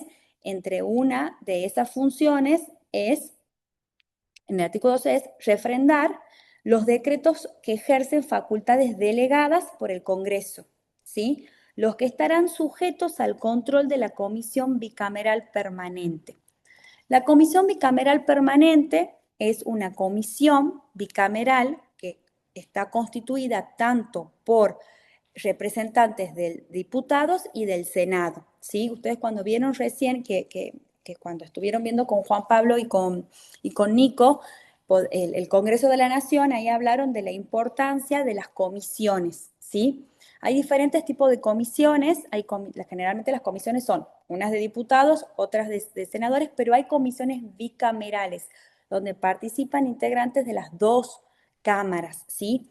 Y esta es permanente porque esta es una comisión que está en la Constitución y que siempre tiene que actuar, porque las otras comisiones en realidad dependen, ¿sí?, de que sean constituidas o no por los reglamentos de cada una de las cámaras, ¿sí? Las cámaras dictan sus reglamentos y en esos reglamentos se disponen cuáles van a ser las comisiones, cómo van a estar constituidas y demás.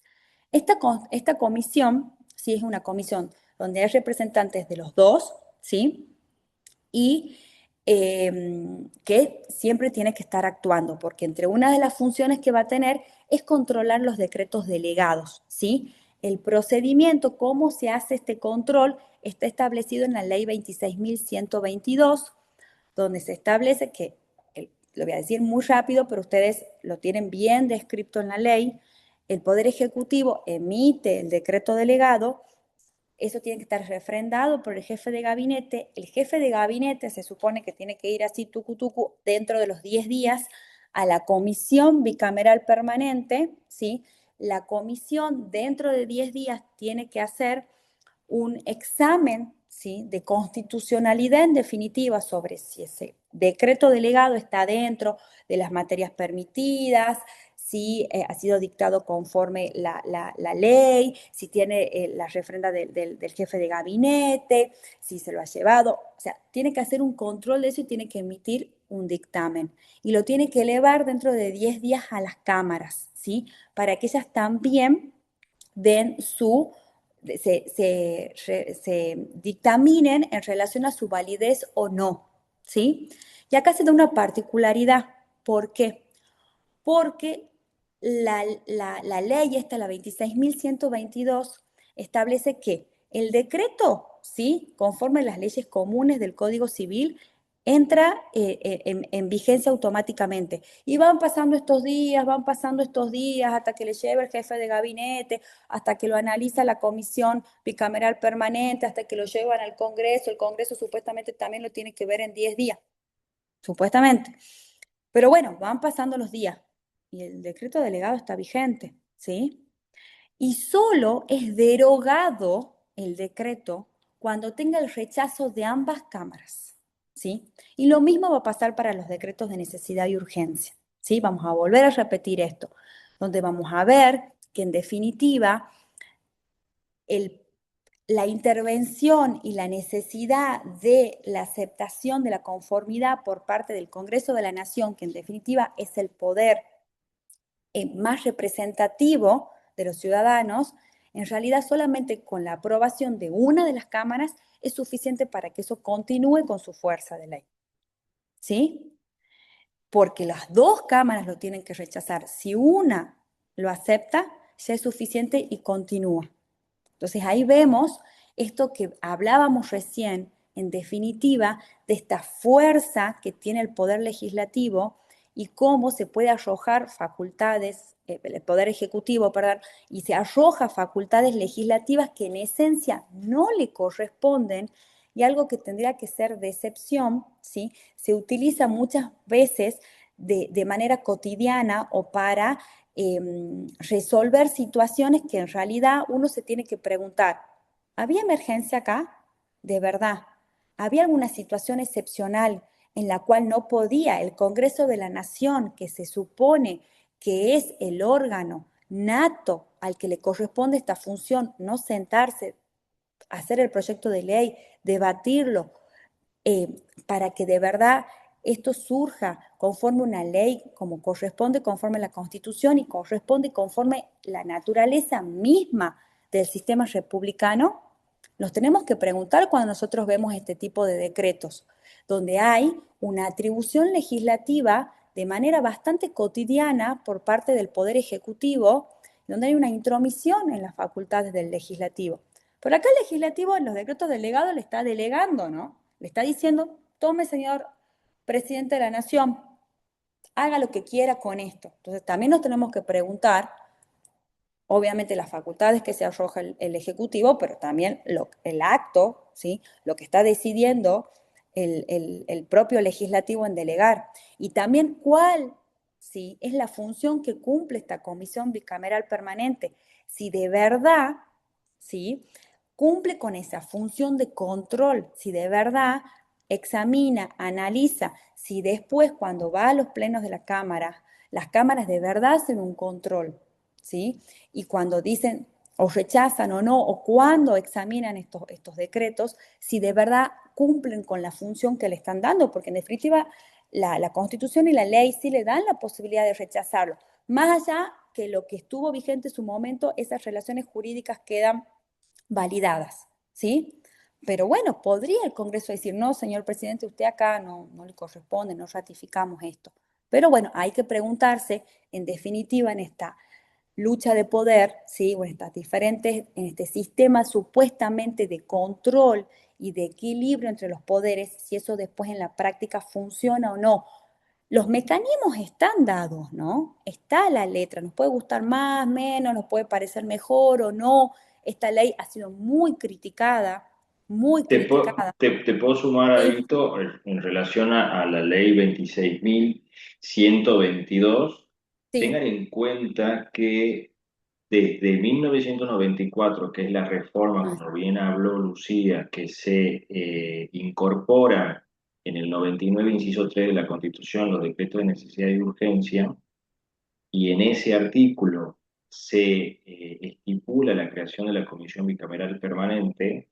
El Congreso tardó 12 años en reglamentar su propio control, mm, delegando las reglas, obviamente, después en esta ley que es la 26.122. O sea que ustedes imaginen que hace 12 años de inacción sí. el Poder Ejecutivo emitió una cantidad innumerable de decretos sin ese control sistemático por parte del Poder Legislativo. O sea, Así para es, que ustedes puedan dimensionar el hiperpresidencialismo del que hablaba Lucía al principio y así la es. resistencia política que tiene y el favoritismo el Poder Ejecutivo frente a los otros dos poderes que tienen mayor, perdón, no, al Poder Legislativo, que es el que tiene la máxima representatividad y legitimidad democrática.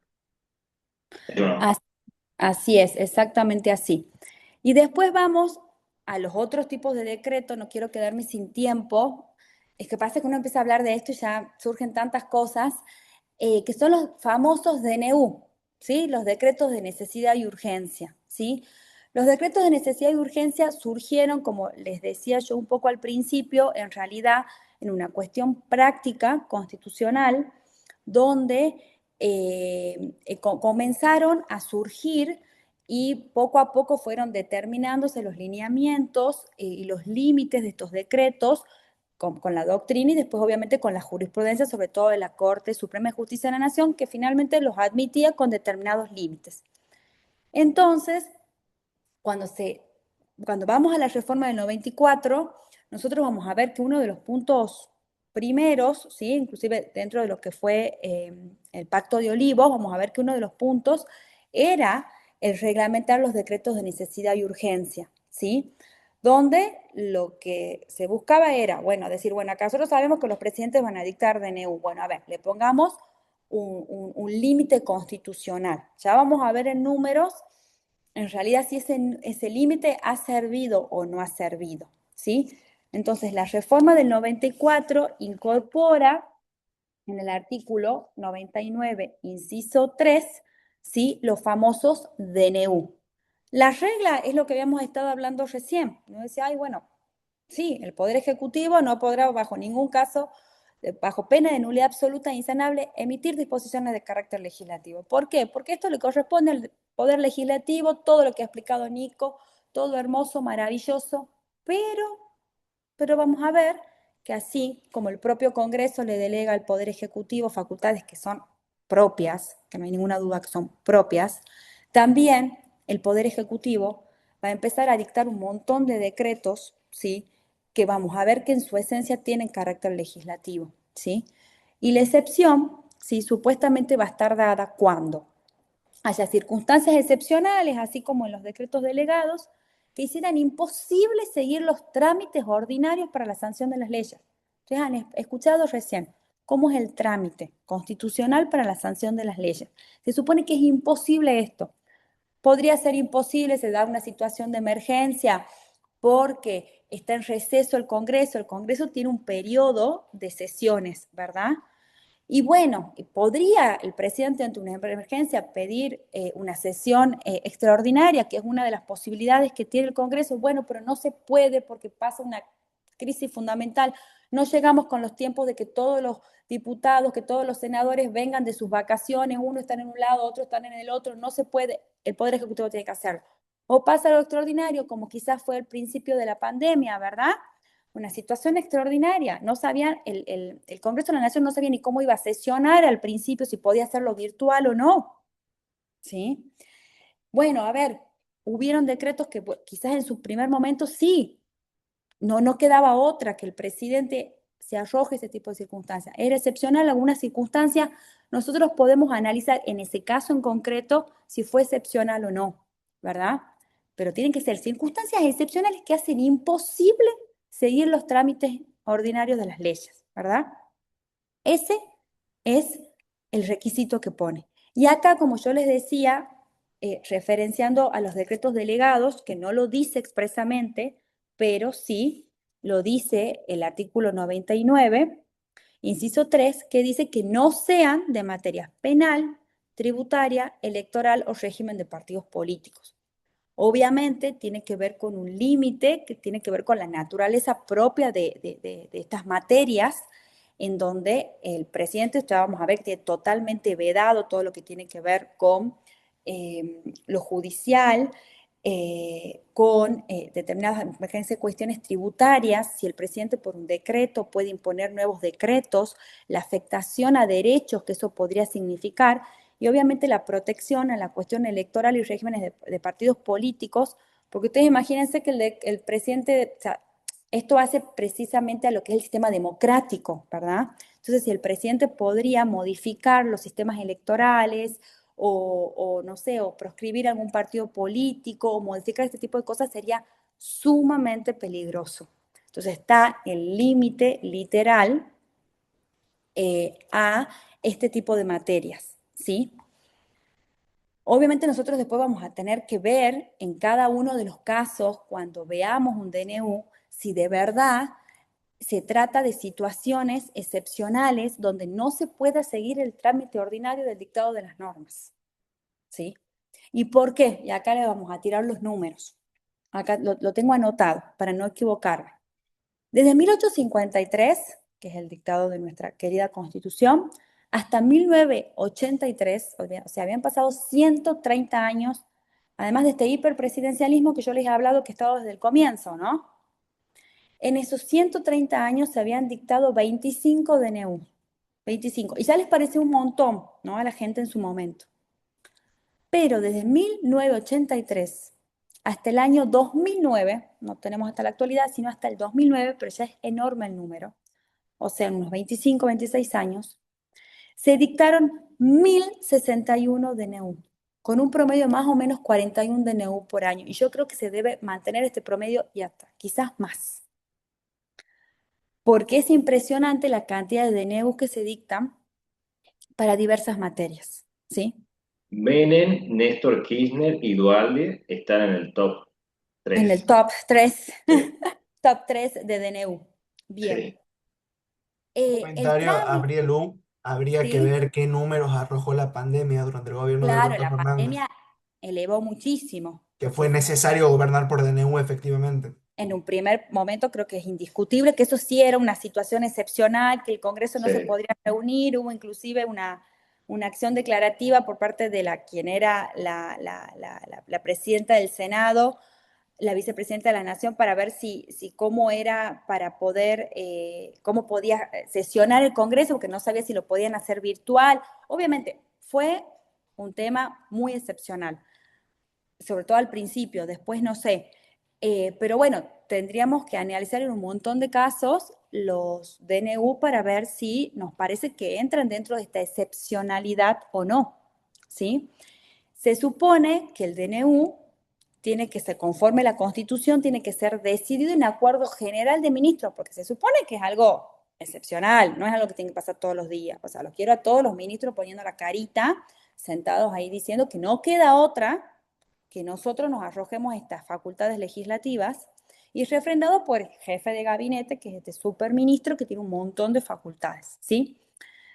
También, esto si bien está bastante previsto también en la Constitución, más descripto que en los decretos delegados, esto también está regulado por esta famosa ley 26.122 que establece este procedimiento con el control que tiene, con que el jefe de gabinete va, le lleva a la comisión bicameral permanente en 10 días, que lo somete a su consideración, ellos elevan el despacho al pleno de cada cámara, se establecen las mayorías necesarias, todo el procedimiento para que las cámaras ratifiquen o no, con esa particularidad que es una de las principales críticas que se le hace a esta ley cuando finalmente se dictó, como decía Nico recién, pues de tantos años de incumplimiento de la norma, de incumplimiento al no dictado de la norma, que es que con la ratificación de una sola de las cámaras, o ante el silencio, porque en definitiva, si bien la ley manda, pero a veces pasa muchísimo más tiempo y no lo ratifica, y el decreto ya está vigente, ya entra en vigencia automáticamente desde que lo dictan, ¿verdad? Y después de que pasa todo este tiempo y que las cámaras lo ven supuestamente y realizan este control sobre si las materias, sobre si de verdad es excepcional, supuestamente deberían hacer todo ese control, si se cumplen con los requisitos constitucionales y de la propia ley, recién las cámaras van a decir si lo ratifican o no.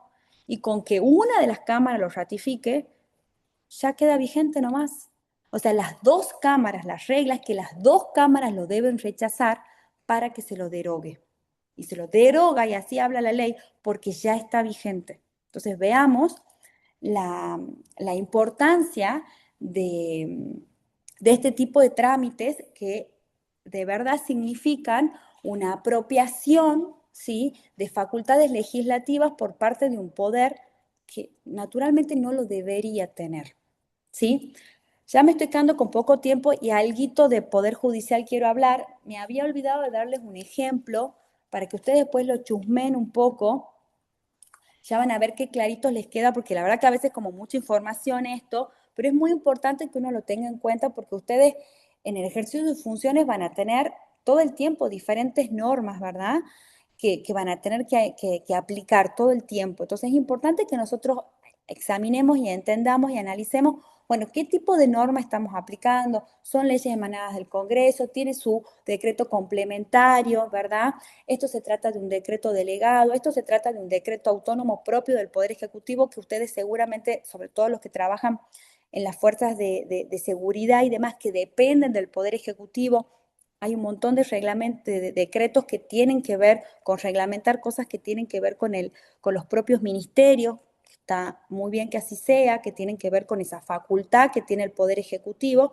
Y después vamos a ver un montón de otros decretos que hacen un poco de ruido, ¿verdad? Por ejemplo, una de las últimas normas más cuestionadas, si se quiere, y más que se pueden analizar al detalle de aplicación de todo esto que hemos venido hablando, es la famosa ley de bases del año pasado. Seguramente ustedes se acuerdan de esta ley, de este decreto, en realidad, kilométrico de hojas sobre muchísimas materias que dictó el presidente de la Nación. Este decreto, así, kilométrico, que fue lo que sería la ley 27.742, en realidad fue una delegación legislativa por parte del Congreso. El Congreso le delegó a Milei, al presidente de la Nación, basándose en situaciones de emergencia, de excepcionalidad y todo lo demás que ustedes, si lo abren a la ley, al decreto, lo van a ver, la emergencia administrativa, de seguridad, un montón de emergencias, por todas las materias que a ustedes se le ocurran, le delegó por un año, por el término de un año, eso ya se venció, ¿sí?, todas las facultades para que Milei legisle sobre eso, ¿sí? Obviamente hubo muchísimas discusiones sobre si eso era constitucional o no, si las materias, sobre las diversas materias sobre las que reglamentó eran constitucionales o no. Hubo un montón de amparos, un montón de cuestiones que tenían que ver con un montón de materias diferentes sobre las que legisló este decreto que por ley 27.742 el Congreso le delegaba al presidente de la Nación, ¿sí? Y por ejemplo, yo para buscarles ejemplos del ámbito del Ministerio de Seguridad, por ejemplo, hay después un decreto, ¿sí?, que cuando ustedes vayan a verlo, al decreto que seguramente ustedes lo conocen, que tiene que ver con el estatuto del servicio penitenciario, ¿sí?, que ustedes, el servicio penitenciario inclusive antes estaba en la órbita de justicia, ¿verdad? Y después pasó a seguridad. Bueno, todo esto fue por intermedio de decretos. Y ustedes cuando van a ver en la parte final de los considerandos del decreto, que es donde se dan los fundamentos y las explicaciones de por qué del dictado del decreto, ustedes van a ver que ahí dice que eso es en función de las facultades del artículo 99, inciso 1, inciso 2, y se remite tanto el decreto el 455 del 2025, después se remite, ¿sí?, a la ley 27.742. Hace como un rulo ahí de normas, todo para arrojarse capacidades, atribuciones legislativas y poder legislar, y esa modificación que se hizo de toda la estructura del Servicio Penitenciario Federal se lo hizo por intermedio de un decreto, ¿sí? Eso después seguramente los que están en ese ámbito los conocen, y si le dan una miradita ya con estos ojos, mirando estas normas, ya van a entender cómo surge este tipo de decreto, y es muy interesante para que lo analicen y lo tengan en cuenta. Voy a hacer una cosa muy, muy, muy general de Poder Judicial, si no nos va a alcanzar el tiempo. Poder Judicial es este otro poder. Muchos dicen que en realidad es el poder más débil en algún punto por varias cuestiones, principalmente porque no tiene representación por parte de la ciudadanía, no tiene funcionarios que hayan sido elegidos por el pueblo, como sí pasa con los otros dos poderes, y porque además a veces, bueno, en esta jugada de poder, a veces podría quedar de lado, pero al mismo tiempo no olvidemos que una de las facultades principales que también tiene el Poder Judicial es que tiene el control de constitucionalidad al mismo tiempo. Entonces, en ese juego de equilibrios y de control, también juega un rol fundamental. Obviamente hay que ver cómo lo juega, ¿sí? Vamos a ver toda la estructura fundamental del Poder Judicial, también está en la Constitución, es el último poder que trabaja la Constitución. Ponemos el legislativo, después el ejecutivo y después el judicial. Está ejercido, ¿sí?, dice el artículo 108, por una Corte Suprema de Justicia de la Nación, ¿sí? Es la cabeza del Poder Judicial, la propia Corte va a decir: yo soy la cabeza del Poder Judicial, yo soy el último intérprete de la Constitución Nacional. Hoy en día está constituido por 5 miembros. Nuestra Constitución actual no determina el número, eso se va determinando por ley. También siempre se habla así de cuántos, si va a tener, en una época tuvo 9, después se bajó a 5, que después decían que 3. Bueno, hay también hasta toda una cuestión política en eso, ¿sí? Y el Poder Judicial está constituido entonces, por la Corte Suprema de Justicia de la Nación y demás tribunales inferiores, ¿sí? Corte y todos los tribunales inferiores, ¿sí? que el Congreso establezca en el territorio de la nación. El Congreso por ley, con el procedimiento este que hemos visto recién, ¿sí?, va a establecer, ¿sí?, la constitución de los diferentes tribunales inferiores a lo largo de todo el país, ¿sí? Principalmente, lo que ustedes es importante que tengan muy en claro es que tanto los jueces de la Corte Suprema como de los tribunales inferiores gozan de dos garantías esenciales, ¿sí?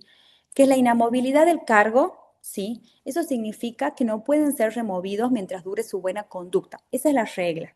Obviamente hay un montón de detallecitos que ustedes lo van a tener en el texto.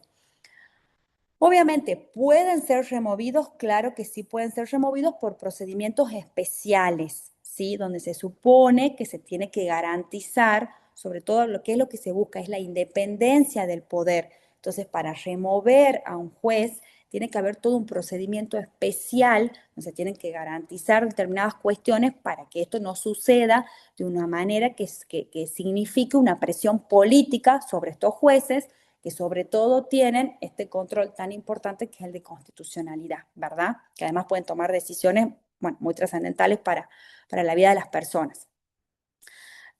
Como ustedes han visto recién con Nico, los jueces de la Corte Suprema de Justicia de la Nación pueden ser removidos por juicio político que lleva adelante el Congreso de la Nación, en realidad el diputado acusa y el Senado juzga, ¿verdad?, con ese procedimiento que está establecido, y los jueces inferiores sí pueden ser destituidos por intermedio de un jurado de enjuiciamiento que se da dentro del marco, sí, de un órgano que también fue incorporado con la reforma del 94, que es el Consejo de la Magistratura. Y yo ahí les pongo el límite de los 75 años. ¿Se acuerda cuando vimos el fallo Fight y Schifrin? Bueno, la cuestión de este nuevo acuerdo del Senado, porque los jueces nacionales, federales, son designados a propuesta del poder del presidente con aprobación del Senado de la Nación. Es una de las atribuciones propias que tiene el Senado. Bueno, toda esta situación sobre los 75 años, si esto afectaba o no la inamovilidad del cargo, ¿se acuerdan de esto que habíamos visto? Bueno, está acá, tiene que ver con esta garantía que tiene el Poder Judicial, que también siempre tiene como objetivo la cuestión esta, de que tengan una garantía de que no van a ser destituidos de sus cargos por el poder político del momento y que puedan ejercer sus funciones con independencia y con tranquilidad y sin presiones, ¿sí? Y en lo mismo se basa la cuestión de la intangibilidad de las remuneraciones, ¿sí? Esto surge también del 110, de que los jueces sus remuneraciones no se van a ver modificadas, y tiene que ver con esto, ¿sí? Con evitar las presiones, ¿sí?, que pueden surgir en función por su función judicial, ¿sí? Obviamente toda una discusión sobre ganancias y demás, ahora los jueces pagan ganancias. Bueno, muy rapidito para que ustedes tengan en cuenta. Ustedes saben que por el 75, inciso 12, y recién también estaba nombrando el 121, nombrando a los chicos, la cuestión de que el Congreso de la Nación tiene como facultades el dictado de los códigos de fondo, pero esta normativa que es dictada por el Congreso de manera uniforme para todo el país son aplicados por los tribunales federales o provinciales según el caso, ¿sí? ¿Por qué? Porque en realidad nosotros en nuestro sistema federal tenemos la particularidad donde, a diferencia, por ejemplo, del sistema estadounidense, ¿sí?, donde el Congreso sí dicta los que son los códigos de fondo, ¿verdad?, y los de forma, o sea, los códigos procesales, cada provincia va a aplicar esas normas generales en su provincia, ¿sí? Sin perjuicio de que también existe el fuero federal, ¿sí? Tenemos dos fueros, el local, el provincial de cada una de las provincias, que es lo que se llama justicia ordinaria, ¿sí? ¿Por qué? Porque es la más común, ¿sí?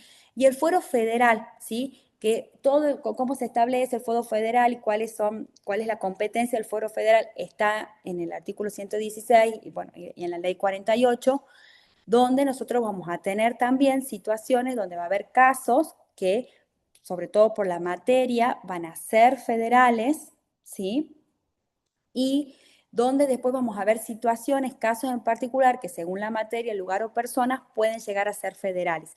Pero eso es una justicia extraordinaria, de excepción, ¿sí? Por ejemplo, en cada una de las provincias nosotros vamos a tener situaciones donde, según la materia, ¿sí?, el legislador elegido darle competencia federal, como por ejemplo pasa con el delito de trata de personas, ¿sí? ¿Por qué? Porque por la naturaleza propia del delito, que muchas veces hay traslado y demás, se ha considerado por la gravedad y porque por el tipo de organizaciones que generalmente se dedican a este tipo de cuestiones, se ha elegido el legislador, ha determinado que eso va a ser de justicia federal. Entonces, cuando hay un caso de trata de personas, con fines de explotación sexual, laboral o tráfico de órganos, es federal. Estupefacientes, ¿verdad?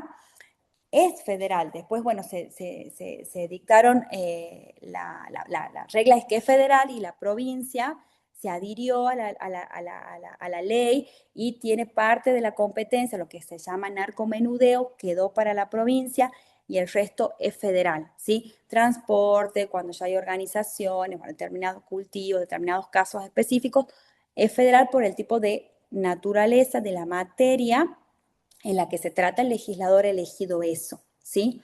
Después puede ser en relación al lugar. Por ejemplo, el año pasado, cuando hubieron toda esa camada de amenazas de bombas, ¿se acuerdan? Bueno, ahora están con el tema de las amenazas de tiroteo.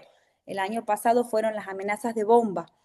Cuando la amenaza fue a instituciones de carácter federal, como por ejemplo hubo una, creo que en la Escuela Sarmiento, como eso es parte de la estructura de la Universidad Nacional de Tucumán y es federal, por ejemplo, esa causa ha ido a la justicia federal. Después, bueno, todas las cuestiones donde la persona, donde por ejemplo la parte demandada es el ANSES, ¿sí?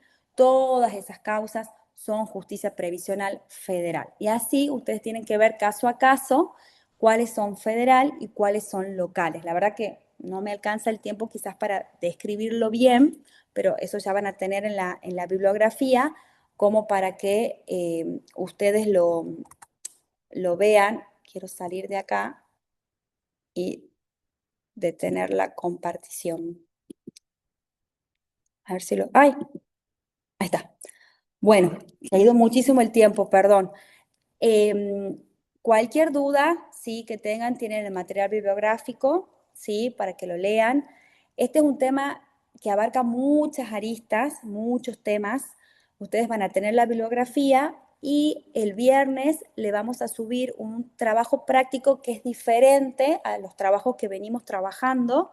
No va a ser un trabajo así con preguntas, sino que va a ser una especie de control de lectura, sobre todo con multiple choice, para que ustedes contesten, ¿sí? Lo vamos a poner recién el viernes y van a tener más o menos una semana para contestarlo. Ya le vamos a mandar exactamente las fechas para que ustedes lo hagan, van a tener el tiempo suficiente, ¿sí? No va a ser complicado, si ustedes han prestado atención y le dan una lectura a los textos, lo van a poder resolver sin ningún problema. Y ya para las próximas unidades, que ya vamos a entrar a algunos temitas muy particulares, ahí sí ya vamos a hacer otro tipo de trabajos prácticos, más con casos y demás que van a estar muy interesantes. Para finalizar, simplemente una advertencia. Nosotros vamos a poner el trabajo práctico, van a tener tiempo para hacerlo, van a tener tiempo para leer, ¿sí? Va a ser sencillo, van a poder hacerlo. No va a haber excepciones, como en el último trabajo práctico, que tuvimos muchísimos casos donde se dieron diferentes situaciones, muchas que tenían que ver con la plataforma, con la conectividad o determinadas cuestiones que nosotros, la verdad, lamentablemente desde la cátedra no está entre nuestras posibilidades de solucionar, ¿sí? No corresponde, que en todo caso lo tienen que hablar con las tutorías o con la coordinación. Y después tienen que tener en cuenta que la verdad que todos los trabajos prácticos se dan con muchísimo tiempo. Entiendo que tienen a veces muchas materias, pero tienen que intentar organizarse y cumplir con los plazos, ¿sí? La última vez ha habido muchas situaciones, la verdad que nosotros no tenemos intención de dejar a nadie afuera por no cumplir con un trabajo práctico. Inclusive tengan en cuenta que no es que tienen que tener los 100% de los trabajos para ir al examen final. Si hay alguna circunstancia donde no pueden presentar uno porque les pasó alguna excepcionalidad, no lo presentan y si los otros lo han ido presentando, la mayoría no tienen ningún problema. Obviamente queremos que todos los presenten porque además es un ejercicio con el cual ya van a ir estudiando de a poco y cuando llegue el momento del examen final lo van a tener más cocinado el tema, pero no va a haber excepciones. La fecha es perentoria. Sí, plazo procesal, terminó, caducó, no hay excusa, ¿sí? Porque la verdad que hemos escuchado un montón de excusas muy diversas, la verdad, mucha imaginación, la verdad que muy interesante, pero creo que somos toda gente grande acá y como les decimos, no tenemos intención de complicarle la vida a nadie, pero intentemos respetar, ¿sí? Porque también no significa solo un respeto por nuestro trabajo, que en definitiva nosotros estamos para estar acá para trabajar para ustedes, sino que también para sus compañeros, porque sus otros compañeros sí cumplieron con los plazos, ¿sí? Así que tengan en cuenta eso, la otra vez hemos sido lo más flexibles que hemos podido, pero única vez, ¿sí? ¿Entendido? Perdón, pero bueno, no sé si algo, perdón, ha sido Ponen todo los muy alumnos ahí, rápido. comprendido, profe. ¿Cómo? Comprendido, profe. Comprendido, no he querido ser mala, lo dejo para el final porque si no iban a No, decir perfecto, es la verdad. profe mala acá, No, no, pero no. bueno, Ha habido una gran variedad de excusas. sí, sí, ha sido muy divertido leer todo eso, pero bueno, bueno, no sé si tienen alguna pregunta como para que, alguna cosita, o si no, si quieren, en todo caso, nos mandan mensajitos y vemos de darle alguna bibliografía en particular, si hay algún temita que les interesa, si que no está dentro de la bibliografía, y lo vamos viendo, y como les digo, el trabajo práctico va a ser bastante sencillo en este caso, para que no tengamos problemas con nadie, y van a tener un plazo también para presentarlo, ¿sí? ¿Algo más? Queda guardar la grabación nada más de la clase, doctor. Bien, ¿eso lo hace Nico o? Ahora Sí, creo. la parte.